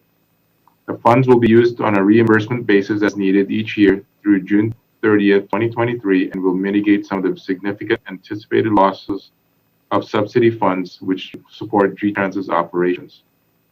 At this time, G-Trans does not anticipate additional federal or state funding will be available to assist with its operations or anticipated subsidy loss. Thus, the reason why the funds will be spread over 3 fiscal years. Staff respectfully recommends for City Council to adopt the resolution and authorize the Director of Transportation or his designee to execute the grant. G-Trans anticipates to begin drawing down these funds as soon as they are approved by the FDA, estimated within 30 days of submittal. The financial impact is the projected expenditures eligible for reimbursement are contained within the fiscal year 21 and 22 budgets previously approved by the City Council. Future expenditures will be contained in future budgets for Council consideration. There is no impact to the general fund. What's required is adopt resolution number 6467. Okay, thank you. Does anybody have any questions or comments? Councilmember Cascanian? Thank you. Mr. City Manager, is that $6 million allocated for us? That is correct. It's allocated for G-Trans. G-Trans operations, not for city operations. So about $2 million approximately a year with it, which is we're going to receive. It depends on how much they spend. So it's going to be on a reimbursement basis, not really a linear $2 million per year. It's based on how much they submit. G-Trans submits. So it's a reimbursement basis. And we don't know what they're going to submit for this year, for example, right? I believe it's about $3 million. Oh. Yeah. So, but we're going to receive only $2 million. No, we'll receive whatever we submit. Up to $6 million in 3 years. Up to $6 million in 3 years. So it's not broken up into $2 million. Oh, I see. Okay. Okay, thank you. Any other questions or comments? Okay, if not, can I get a motion to adopt resolution number 6467? So moved. Is there a second? I'll second it. Madam City Clerk, a motion was made by Councilmember Cascanian and a second by myself. Will you call the vote, please? Councilmember Cascanian, Yes. Mayor Serta, Yes. Mayor Pro Tem Henderson, Yes. Councilmember Tanaka, Yes. Councilmember Francis. Yes. Thank you. Okay, next up is item number 9A1. Mr. City Manager? Mayor, sir, members of the City Council, agenda item 9A1 is to review and discuss options for City Council members to meet in person for City Council closed sessions during local emergency COVID-19. In light of the COVID-19 pandemic, in-person City Council and closed session meetings were strongly discouraged. As of March 31st, 2020, Council began hosting telephonic closed session meetings and Zoom audio virtual online City Council meetings. As the state and county provided guidance on reopening public settings, Council asked staff to asked city staff to look for options where closed session meetings could be held in person rather than telephonically. Two locations have been identified for consideration. The first is City Hall Council Chambers, and the second is the City Hall Training Room. Both locations have the following characteristics. They both provide a quiet setting with minimal noise interruptions, can be safely monitored by the Gardena Police Department, allow for proper social distancing of 6 feet or greater, have access to multimedia and phone line should any council member still want to participate via phone, accessible within City Hall campus, and both locations provide good Wi-Fi signal. During this temporary local emergency, staff is also seeking direction on whether council would like to shift the start time of closed session to either 6:30 p.m. or 6:45 p.m. The shift in start time would allow time for council and support staff to transition to start city council meetings on time. Staff is also seeking direction as to whether city council would like to host the council meetings from City Hall offices or from their home. Both options would still be via the Zoom platform. There is minimal impact to the general fund, but both options would require the purchase of plastic barriers. What's required is to discuss and give the staff direction on this matter. I do want to thank Director Crespo for taking the lead on this. I mean, he's worked on this for a long time. We do have a couple of slides for your consideration, just to give you an idea on what this both location would look like.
City Manager Osorio, this is Deputy City Clerk Romero. Yes. Will you be doing the presentation of the slides, or will Mr. Ernie Crespo be doing it? We can have Mr. We're waiting to see if I'm sorry. I actually unmuted him, so he is on. Okay. I was under the impression that we were still having some technical difficulty. But next slide, please. Mr. Crespo, Director Crespo, would you come online and provide your narrative on this? Sure. Can you guys hear me? Yes, we can. Okay, great. Good afternoon or good evening, Mayor and City Council. As our City Manager mentioned, both locations we think are very viable. We formed a little committee and pretended we were the mayor and council members for a couple of minutes to try to feel what you would actually encounter on those days. So next slide, please. Next slide. So here we have, this is the City Council chambers where we believe that all yourself, our mayor, would sit in the mayor's seat, and then we would be able to have the 4 other council members sitting around the dais, and also using the where our city manager sits and also where our city clerk sits. And then the stars represent locations where everybody would be. We would have 6 feet of social distancing. And in this scenario, it's really hard to see, but you can, there's actual plastic barriers in front of every member of our council there to create an even better environment. Also in the middle, there's a speakerphone that we tested and provides good strength. Should anyone want to call from home and can't participate in the in-person meeting, they can still participate via a phone call conversation. Same thing by having podium too. Sometimes closed sessions, you guys have guest speakers or guest presenters. They could use the podium and you would have full audio and visual through the projector. Next slide. So this option one specifically allows everybody to be on the dais. Again, 6 feet of social distancing and good multimedia, safe location for PD to help monitor, and then it's also a familiar place for all of you. Next screen. City Hall training room. This one, also an area that you're all familiar with. It is a smaller location, but again, every star would provide a place where somebody could sit. So all our council members and our mayor would be in the same room, along with our city manager and city attorney, still able to maintain 6 feet of distance. We would also have barriers in this room. At the time of this picture, we didn't put them in there, but we would have those in place. Also, good phone line in the middle. Everybody could conference call if they chose to or wanted to call in. And then also, again, from an audio perspective and a visual, we can display presentations on the big screen. This one does have a cap, we believe, of about 8 or 9 people max, because it starts getting a little bit crowded as compared to the council chambers. Next slide. I pretty much covered the highlights of that room. So next slide, please. As our city manager mentioned, we're also looking for direction on where you guys would like to host these closed sessions, and if we'd like to direction to possibly move the start time of the closed session to allow either location, allow council and staff to be able to walk and set up for council meetings. And then again, the final direction we're looking for from our mayor and council is where would you guys like to host our city council meetings? From City Hall offices, where we would place our city council and mayors in, or from home as we currently are. And both would still be on Zoom.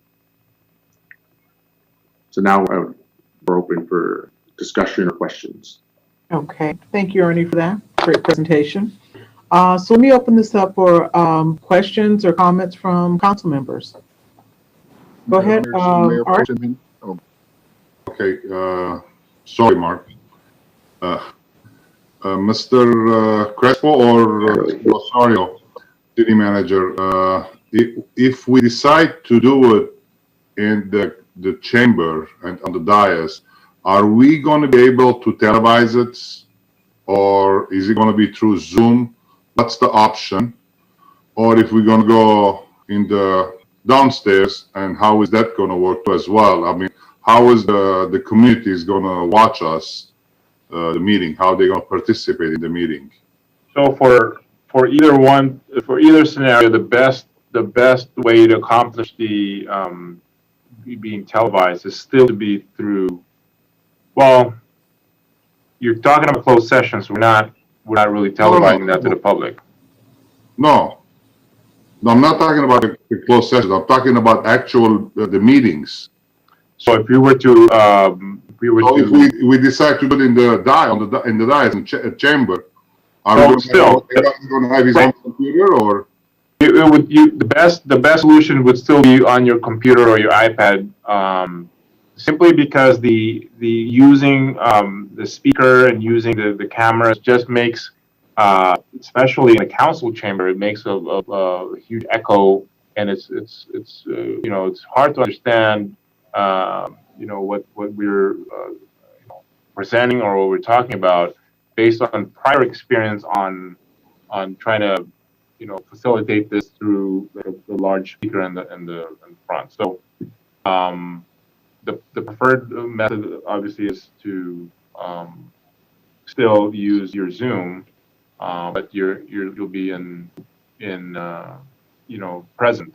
All of you will be present using your iPads. Yeah, and then we're gonna be apart from each other, right? You would be apart, particularly in both cases. I mean, we've tried it with the training room downstairs, and it does provide enough distancing for everyone to be at least 6 feet apart. Obviously, the council chamber is a lot bigger room. It's got better circulation as far as the air. I see. So we just have to make sure that our microphone is off when we're talking, so it will not be echoing it. That's correct. All right, I don't know if you quite understand. So we're talking, initially this here is for closed session. We would either meet in one of the two rooms, council chambers or in the training room. But then when we get ready to, and that of course is not televised, but when we get ready to go to a city council meeting, we wouldn't be staying there. We would either go back to our office or go home. No, we're not gonna go home. Or to their office. So are you thinking in terms of still having a regular council meeting in one of the two? Is that what you were referring to? Yeah, I mean, if we're gonna go home, it's gonna take forever. Everybody like, well, half an hour, so driving back home. So that's Councilman Cascanian, our thought was for either location, if we don't want to have the council meetings to actually take place in either one of the two, we would have to go into our, for instance, our offices here in City Hall. We have enough offices for enough council members. Office for everybody. So you don't have to, essentially, you don't have to go home per se. Yeah. Take one of the offices here. Yeah, perfect. That's fine. All right, thank you. Yeah, so this is mainly, we're only talking about closed session, having that in person in one of the two places. Okay, just for clarification. What is, Mayor, go ahead. Here's what I was gonna say. You got one less person because I'm comfortable doing Zoom from home, everything. So I'll stay at the house. Okay. Any other questions or comments as far as closed session? Rodney, go ahead. Okay, so, yeah, I'm with Mark, because if there's going to be a phone in there and you want to stay home and call in, what's the use of doing this? I mean, it's closed session. So if we're going to do closed session, and I guess the onus was to have everybody face to face, I don't see where this is going. But if you're going to have the council meetings in the offices, then everybody would just have to go to an office. Yeah, So, I mean, the whole purpose of the closed session for us to be face to face, not to use the phone. So we're just gonna be there and talking, during a closed session. Otherwise, by me staying or home, or Mark staying at home, or you staying at home, it doesn't serve the purpose. Because during a closed session, it's better off all of us to be in a place 6 feet apart. I understand. And we're not going to use the phones. Why are we going to use the phone if we're all of us in the same room? Only that. I didn't have a problem with using the phone. I was okay with that. Okay. and so what is this, what are these plexiglass things costing us? They're not very expensive, Councilman Tanaka. $45. Yeah, they're probably around there. We've already have them deployed and all of the offices throughout the city. So it's a very simple contraption.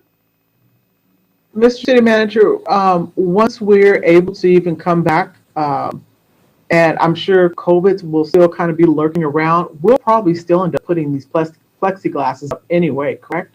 That's correct. Okay, so it's going to be something that's going to be purchased regardless, and they're movable, if I'm not mistaken, right? That is, yes. That just basically it's just sit on top of the desk. Okay. And then they're very mobile. So that's a minor formality. It's something we're going to purchase anyway. So it's going to get purchased anyway, wherever council meetings are, because again, COVID will probably be here for a while, even once we start having our general assembly. But the question, because this was initially brought up as far as during closed session, to make sure that we have a proper closed session, that either we all meet together, or if we have people who, a couple want to meet by phone, then we might as well all just go ahead and go back to the way we're doing it by phone. So what's the, any more comment on this here?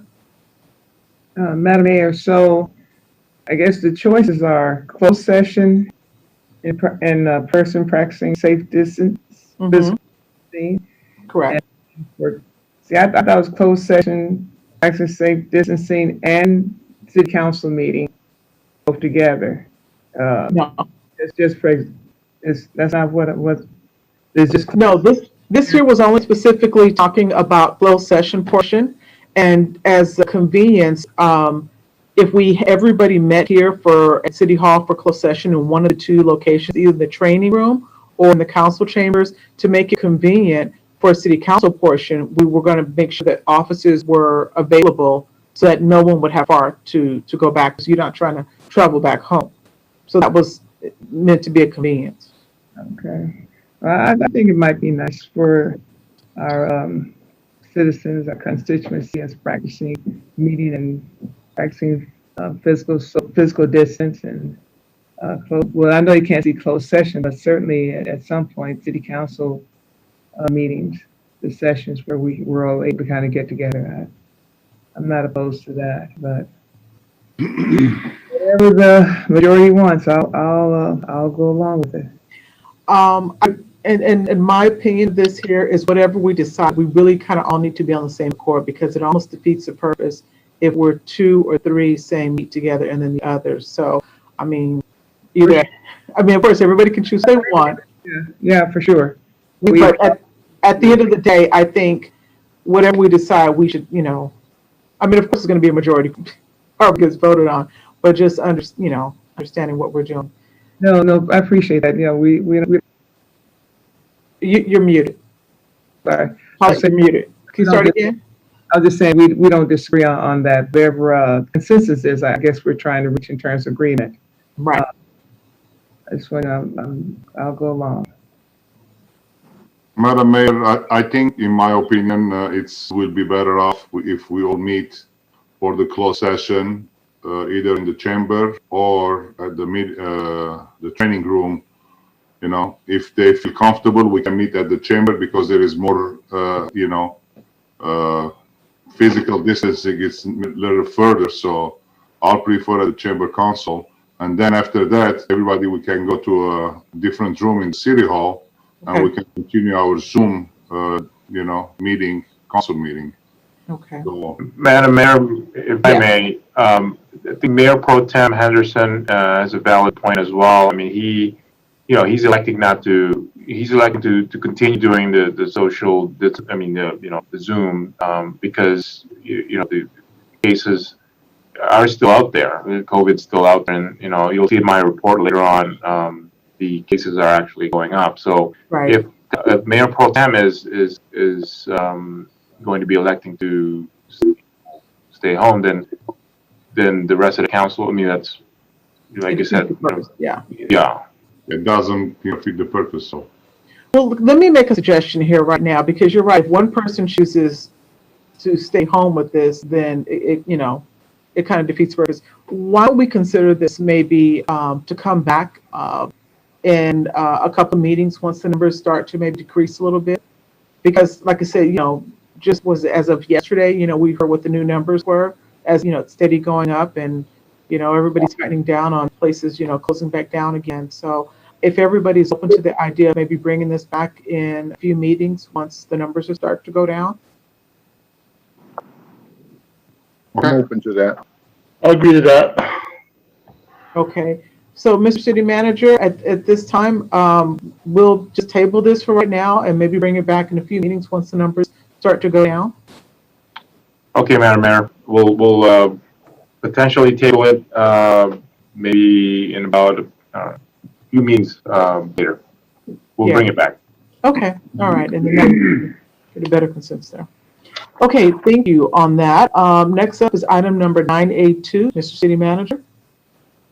Mayor, sir, the members of the City Council, agenda item 982 is to establish council policy regarding the leasing of city-owned real property for political campaigns. Pursuant to a council directive at the June 23rd council meeting, city attorney has prepared a draft council policy number 20-1. If adopted by city council, it will be included in the city's policies and procedures manual. The policy would prohibit any city buildings or offices to be leased for political campaign purposes. However, it will continue the current policy of allowing political campaigns to use city facilities such as meeting rooms at the Nakaoka Center that are made available on a non-discriminatory, equal access basis to the public. It would also not apply to campaigns using public forums protected by constitutional law. There is no financial impact. What's required to approve council policy number 20.1. Okay. Are there any questions or comments? Yes, Madam Mayor. Okay. So, couple questions. One, does leasing include just a rental type agreement, or usually I think it's the term long term, or does it include just renting, say a month to month, or do we need to be that specific? That would be, leasing would be inclusive of that, Councilwoman Francis. What it still allows to do is on occasions we'll have certain organizations in town, for example, the Women League of Voters, or I know on other occasions there's been the Gardena Democratic Valley groups who have used on a one-time basis the Nakaoka Center, so that would still be allowed, but it would prohibit the leasing of any city property. But to answer your question, the month-to-month is considered a lease. Okay, so the Democrats continue to meet there, because that's not the political campaign. It's a club. Well, arguably, some could say it is a political campaign for the Democratic Party, but we have always allowed. It's a one-time meeting. It's not like they have occupancy of Nakaoka for an entire month. Do you see the distinction? Yes, they once a month. They have monthly meetings, and so that's. Right. But not the entire month, correct? Okay, not the entire month. All right then. And then for candidates forums, those are allowable. Correct. Those would still continue. All right, thank you. And when would this policy take effect? If the council votes on it tonight and the motion passes, and it's effective tonight. Okay. Yeah. Because the reason I brought it up because there was a monthly lease agreement between the Police Association and Political Campaign. I just want to make sure that I just didn't think it was good policy for us to do, something that was good for us to do. So, and I thought we need to have some policy on that. So thank you so much. Appreciate that. One more question about with the same time preserving the constitutional right to freedom of expression. I was a little confused about that. Could you help me understand that, please? Sure. So there's a First Amendment right in the sense that anyone who comes, like for example, the Women League of Voters or the Democratic Gardena Valley Party that comes and asks to use the Nakaoka Center, you can't discriminate based on what the organization is advocating for. For example, just to take another extreme, there would be someone from the KKK. They would have the same equal access to that event center as would the Gardena Democratic Valley, Party. Those are the First Amendment issues. Okay. All right. Like I said, I took the other extreme. You most certainly did. Thank you. All right. Thank you. I appreciate that. So, Carmen, I have a question. So, in the past, we didn't have a policy at all, correct? We did not. We had no policy. Okay. So, in essence, nothing was done wrong then if we didn't have a policy. Correct. There was no policy. It was silent. Okay. Okay. Are there any other questions or comments? Okay. If not, can I get a motion to adopt the council policy? So move. Okay. Is there a second? Second. Okay. Madam City Clerk, there was a motion made by Councilmember Francis and a second by Councilmember Henderson. We call the roll, please. Councilmember Francis. Yes.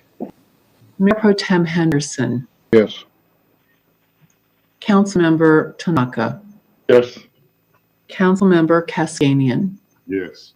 Mayor Serta. Yes. Okay. Next up is council directives. Does any member of the council have any directives at this time? I do, Madam Okay. Mayor.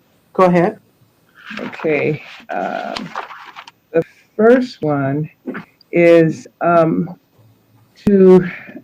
the city manager could look into establishing a business revitalization task force. I talked about this one time before, and it's not something that's long term. Maybe 2 to 3 years, depending on how long we have to reopen, or how the opportunities to reopen businesses, or the businesses are closed down, as it were. And also, it's short term, and then to focusing on 4 specific areas: reopening, retention, resource planning, and cost, economic development, and communication marketing, just in those 4 areas, which makes it different from the business advisory committee that will go over in their approach to a business support. So. Madam Mayor, if I can explain, in your packet, agenda packets, I have the Economic Development 2020 mid-year presentation that I attended with, along with Economic Development Manager Spencer De La Cruz and Councilmember Francis. Within that presentation, we discussed various ways wherein we can help different businesses to be sort of get into modernize the way they do business, as far as being able to use social media and utilizing tools available so that they can take advantage of different tools available out there to expand their business and make the business thrive. So we then discussed the purpose of the task force and what they would do, and basically this task force would be a hands-on task force, consist maybe 4 or 5 individuals from the community. They would then reach out to businesses and see if there's any way at all that we can be of help as far as modernizing their system, getting them to use social media. And it was apparent during the restaurant week that not many businesses are utilizing these tools. So then we looked at GBAC. GBAC could possibly do that, but we thought that GBAC would be a body that's too big for this. We really want to have a concentrated number of just small amount of individuals that can custom tailor and look at the different businesses. So what Councilmember Francis is saying is, providing help to businesses in the form of a reaching out task force, and it shouldn't be a long-term basis. It should be tackling businesses that are in stress or need help, and moving on to a different business after that. So that's pretty much the gist of what transpired during our economic development meeting. You do have that presentation and a booklet that's in your packet. Okay. Well, I thought that's what Spencer does, Spencer De La Cruz. I thought that falls under his purview, what he does. And if we start doing task force, these people are going to get paid because they're not going to do this for free. So then we have to talk about expenses. And then what's the point of having GBAC? I mean, we don't need them anymore then. Correct. There would be a component of trying to find out how to fund this program. So that's also one of the things that we need to figure out if the full council should decide to move forward with this. Okay. Is there a second on this item? I'm sorry, did you have more? Yes, please. Go ahead. Since we're cutting back furloughs and laying off some employees, now we're gonna start hiring people to do this task force. I don't think so. It would be a good idea unless somebody's going to volunteer. They are more than welcome in this time of, I mean, so. No, I think we might be able to find people that are willing to volunteer and not necessarily pay for it. And information is free. Yeah, I know, but Madam, to show the how to. Councilmember Francis, they have to be qualified too. They have to have the knowledge of the business and what's going on in the city. So, we have, in my opinion, they have to get screened so they see, they have the knowledge what's going on. So, Mr. John Doe or Mrs. Jane, they're going to come and say, come knock at my door at business and talk to me about things, and they have no knowledge. So, but it wouldn't be someone just a person that's out there. It would be someone that knows something about business that is involved in some aspect. So we're not talking about Ms. Jane Doe, but then sometimes Jane Doe may have special knowledge and expertise that some of our mom and pop businesses don't have. That's possible. That's possible. I agree with you. That's what I'm saying. I mean, if they want to volunteer their time and do this, But then does that, Madam City Attorney? hold on, If I may, thank you. If I may jump in, this item is not agendized. So if this item were to receive a second, we would agendize it and then at that time, the council would vote on the approval and of this committee, this task force, and then you guys can also vote on the term, the number of members, the requirements that you want from the members, whether it be voluntary or paid. But again, it's not an agendized item. So at this time, if the directive were to get a second, it would be to place it on the agenda for you to actually have this discussion. okay, thank you for that. I apologize. all right. Right, okay. So we'll hold all of our questions unless there's a second, then that'll go to the agenda then. Is there a second on this item? Is there a second? Okay, it dies. Are there any of the directors? That's right. Mayor Pro Tem Henderson. I'm sorry, hold on. Mark, hold on. Paula, you had another one? You're mute. I think you're muted. No, I'm not muted. Okay, go ahead. I can hear you now.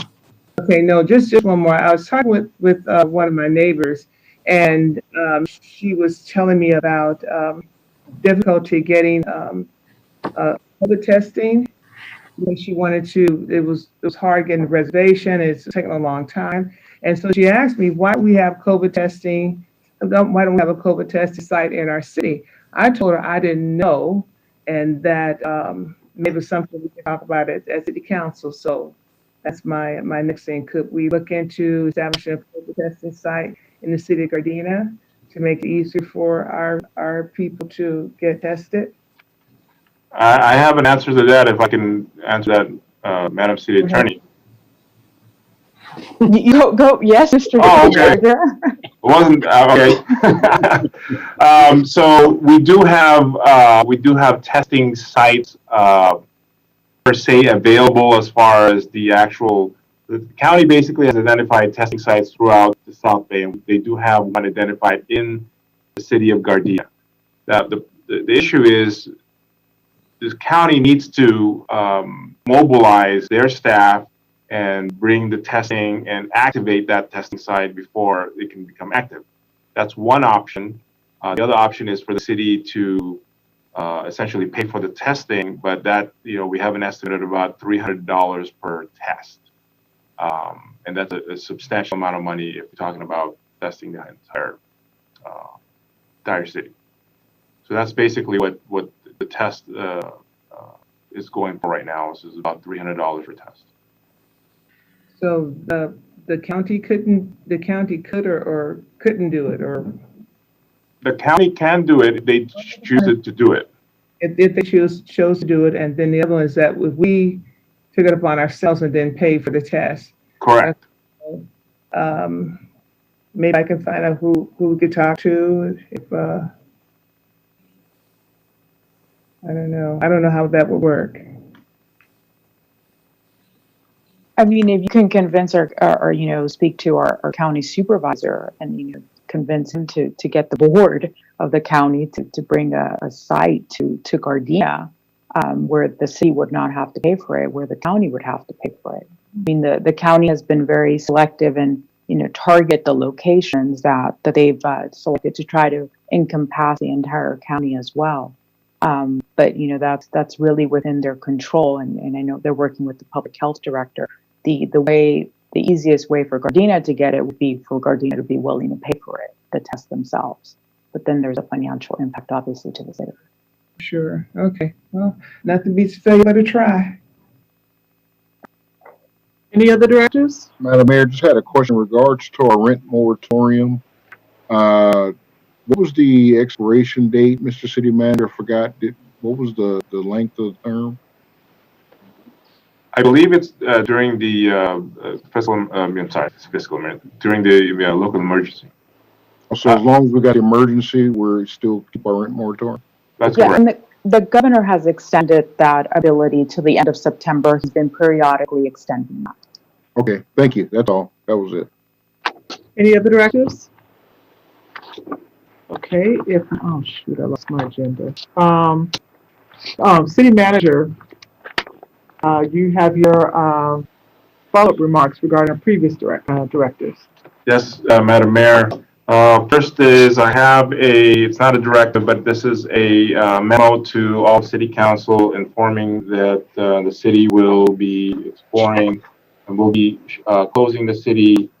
Well, we're already closed right now, but I'm referring to staff not being on site during Fridays. We looked at this and we anticipate just on that one day of not being here, which saves us electricity, light, air conditioning, water, etc. That amounts to approximately about $30,000 per year, just not being here on a Fridays. So we have I have a memo for the entire council outlining the schedule and who is going to be in City Hall and what offices are going to be banned and what offices are going to be closed. We did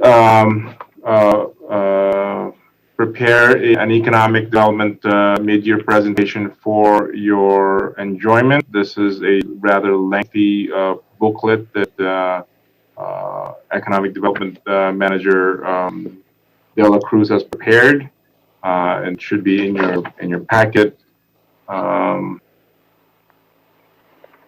You also have a memo that outlines the Recreation and Human Services canceled events beginning all the way back from March and culminating with the Jazz Festival on August 23rd. In lieu of the actual Jazz Festival, we're considering a virtual Jazz Festival. Basically, we're going to be taking the 17 or 18 years plus footage that we might have, cutting those up in segments and presenting that as a show in our cable channel. So we're still looking at that as far as how that looks and the availability of the footage that we have. We have a memo for you regarding Waste Resources Gardena's rate increase. The rate increases for the single family rate and the 3-year commercial rate is included. I do want to note that we are currently in negotiations with Waste Resources as far as their future contracts with the City of Gardena.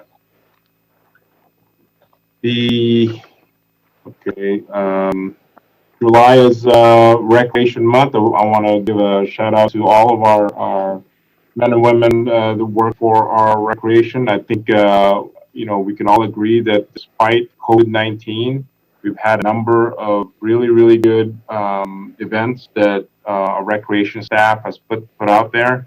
I just want to say thank you to all of our recreation staff for doing a great job. And to the Director Stantine for doing a good job leading the recreation. Let's see. We do have a couple of videos for you.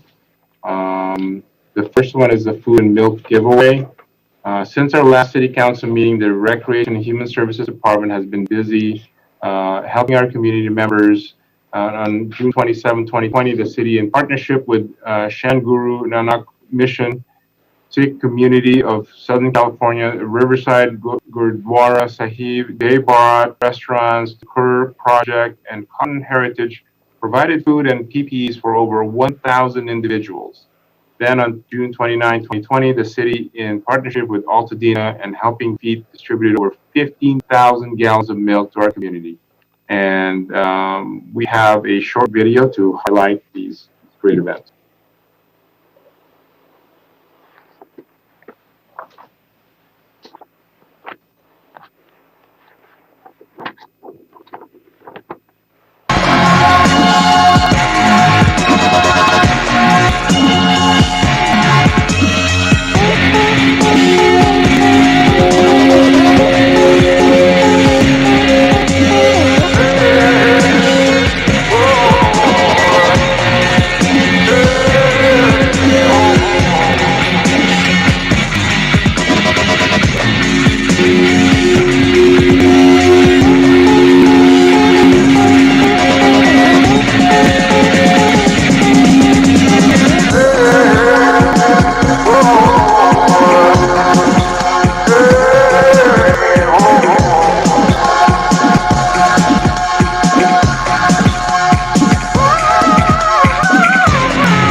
All right, thank you, Recreation, for a wonderful event. The second video we have is about it's regarding the Census Caravan.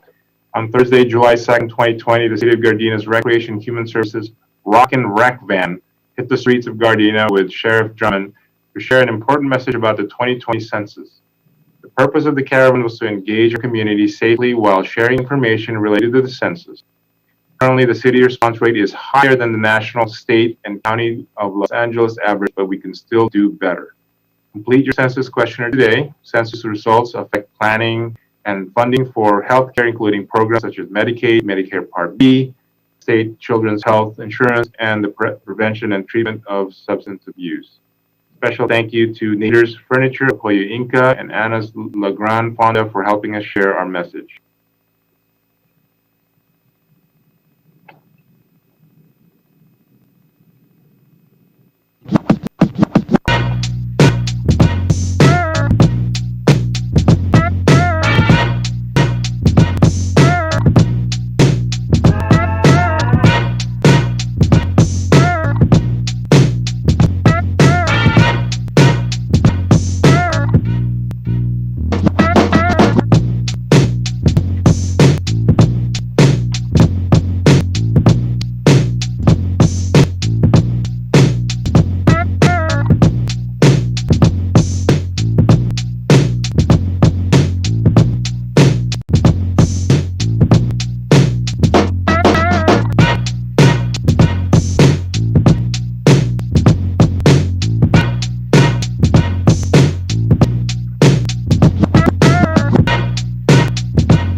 All right, thank you to Rec and Human Services for that Rock and Rec van.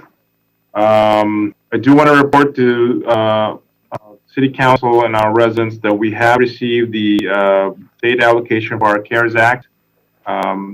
As we anticipated, it's not a lot of money. It's approximately $752,000. And it can only be used for coronavirus expenditures only since the beginning of March. And we have to use it by October 30th, 2020. I believe so far we're very close to expending all of that money already. Last but not least, I've asked city staff to come up with this coronavirus dashboard, which I'm going to share with you. 1 second, please. Sorry.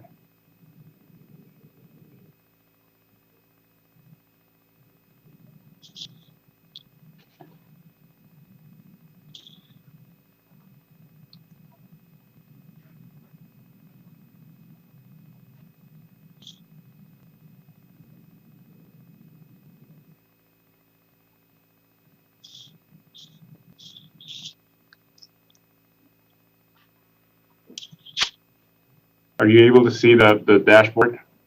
Yeah. Okay. So what we wanted to do is basically provide an update as far as how this coronavirus is actually affecting not only the South Bay, but specifically the city of Gardena. So our total case count as of today is 646 individuals that contracted COVID-19. We have had, unfortunately, 33 deaths in Gardena. Our ranking in the South Bay is third.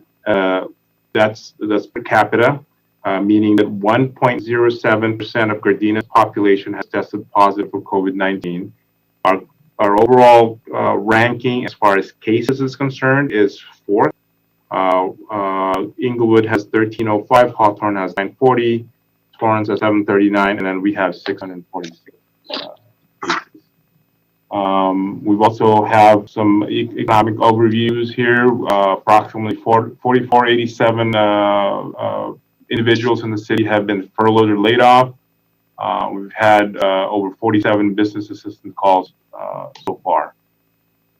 We've had 23 grant applications submitted through our CARES Act help for our businesses, and we've had 7 outdoor dining applications so far. So just wanted to highlight that this is the trend line and actual cases that we have so far in the city of Gardena. As you can see, its trend line is going up. It's not, it's very consistent as far as the region and the state is concerned that coronavirus is still here. It's hot weather, but then our cases are still going up. And on the bottom, we have, like I said, 33 total deaths just here in the city of Gardena. And the only tool that really works for us as far as fighting this disease is obviously social distancing, which is 6 feet apart, and wearing your mask while in public. And Madam Mayor, that ends my report. Okay, thank you. Next up is our council reports. We're going to begin with Councilmember Francis. Well, thank you, Madam Mayor and council members. My fellow council members, it's been a very busy month for me. Let's see, where should I start? I met with the equity coordinator for our local district south of LAUSD to talk about the possibility of establishing an educational partnership with them and with the city. Also, I attended the City Clerk Summit. I've been to the SCOGS Legislative District staff briefing. I attended their homeless task force and senior services. I went to steering committee. I've also attended the food giveaway and the milk giveaway, and it was the milk giveaway was really very touching. I'm so glad we were able to do it because all the people that came by and got milk, there were 15,000, 3 truckloads, 15,000 gallons. But I remember one particular family, she said, "Thank you so much. We just ran out of milk today, and we weren't going to be able to get any more milk until next Tuesday." So we really helped a lot of families. I've also been on a listening tour, the first listening tour for District 1 with the Gardena Police Department. And it was very interesting, very insightful, and I look forward to attending the next 2. So thank you so much. And for all those that are watching our city council meeting via Zoom or other electronic devices, thank you so much for being there. I appreciate it. And thank you. And thank you for all your hard work, city manager and Recreation and Parks. Thank you. Excellent job. Oh, and I forgot to also mention, forgive me, I also met with all the department heads from all departments in the city of Gardena. And I must say, we have some amazing staff, amazing leaders in our city, and I really, really appreciate them. They're a really big part of what makes Gardena a special place, a special city and a great place to be. And so even given these unprecedented times, they're still doing their very best to make sure that services are provided to our residents. And I really appreciate you, department heads and staff. Thank you so much. Hang in there. We'll get through this. Better days ahead. you. That concludes my remarks. Okay. Next up is Councilmember Cascania. Thank you, Madam Mayor.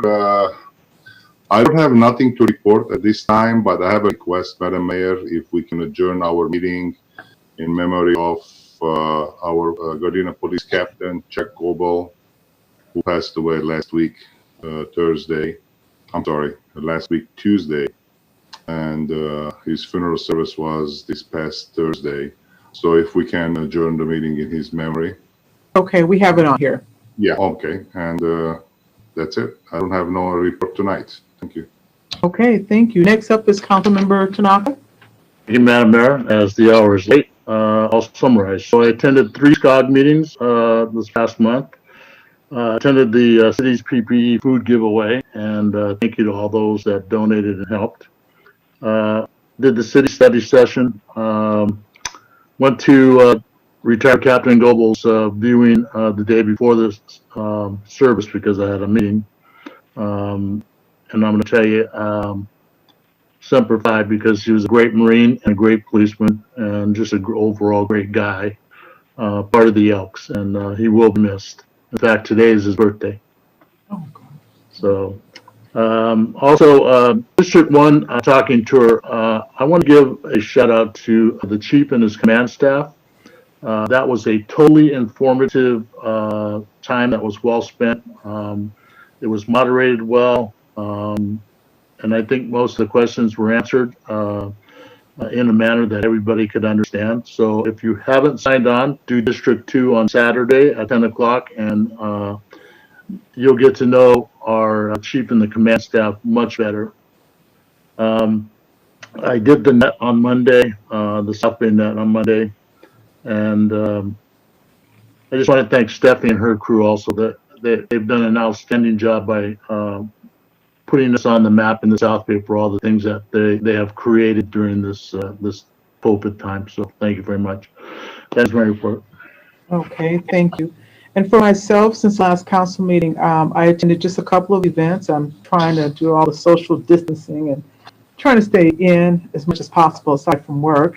But I had the opportunity to participate in the Rock and Rec Band 2020 Census Caravan, and it was a lot of fun, a lot of exciting things going on the street. And, you know, as always, I want to commend the Parks and Rec staff. They do an amazing job. They always come up with all kinds of creative things, you know, from capes and shiny things and cheerleader little whatnots. And they did a great job in just kind of touring the city and encouraging people to make sure that they, you know, are counted in the 2020 census.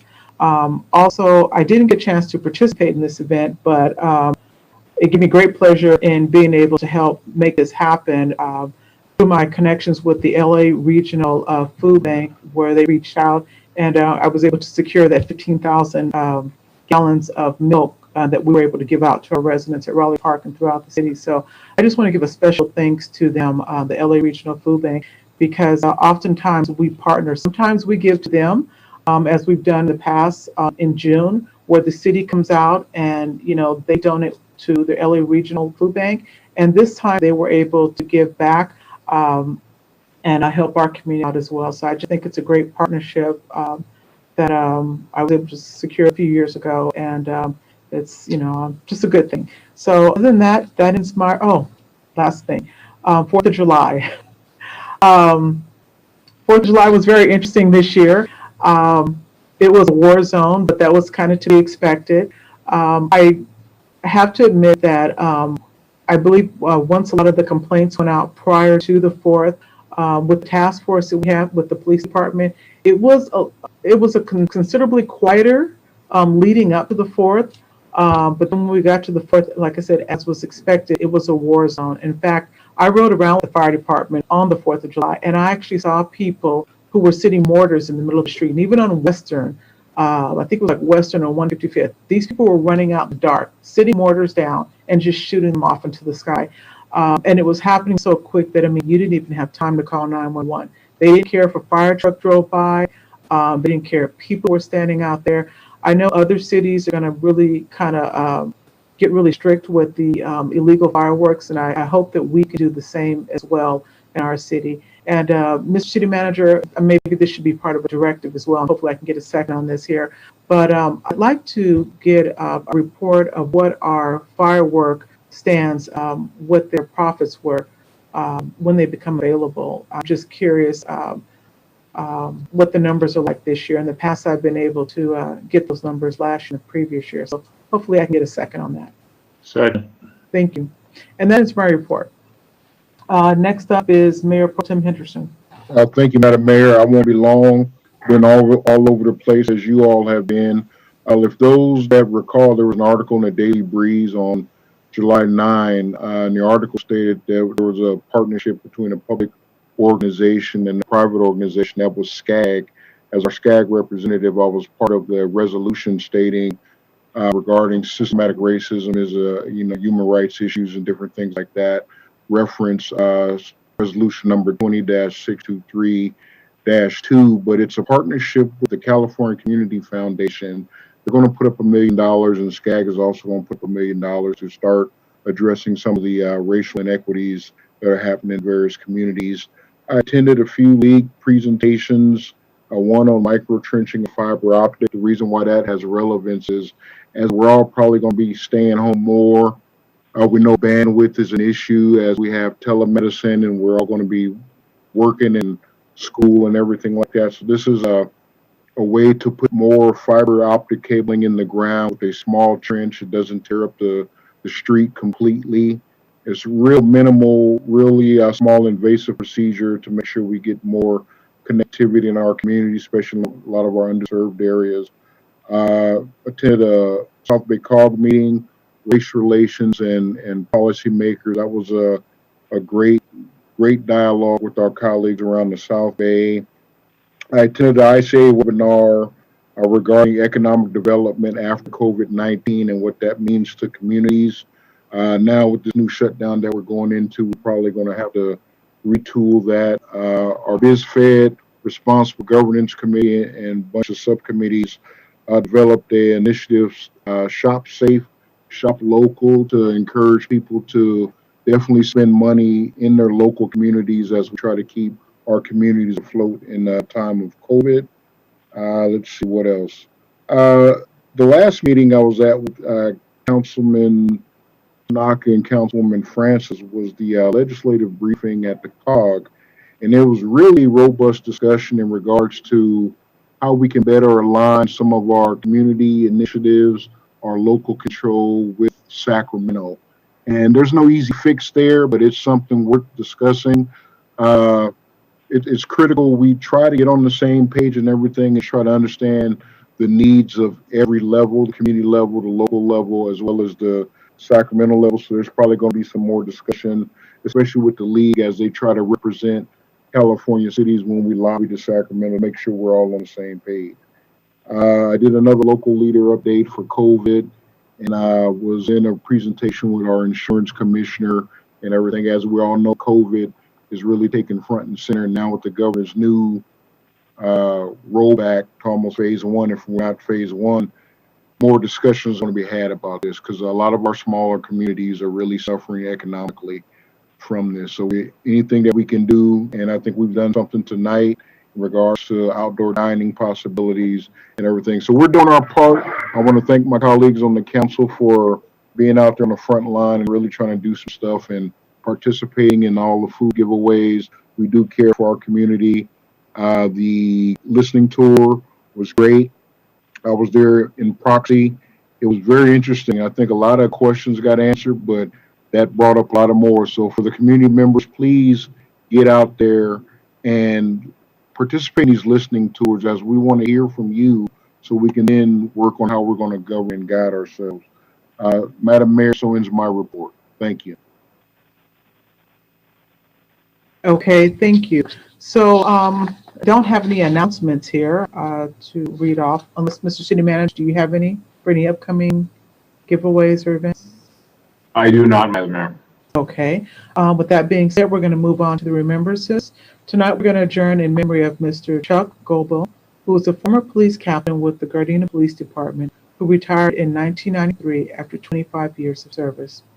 At this time, the Gardena City Council will adjourn to the closed session portion for the city council meeting, which will be at 7 p.m. and followed by the regular city council meeting at 7:30 p.m. on Tuesday, July 28, 2020. We are adjourned. Okay, thank you guys. Night. Good night. Night. Night. Good night, everyone. Be safe.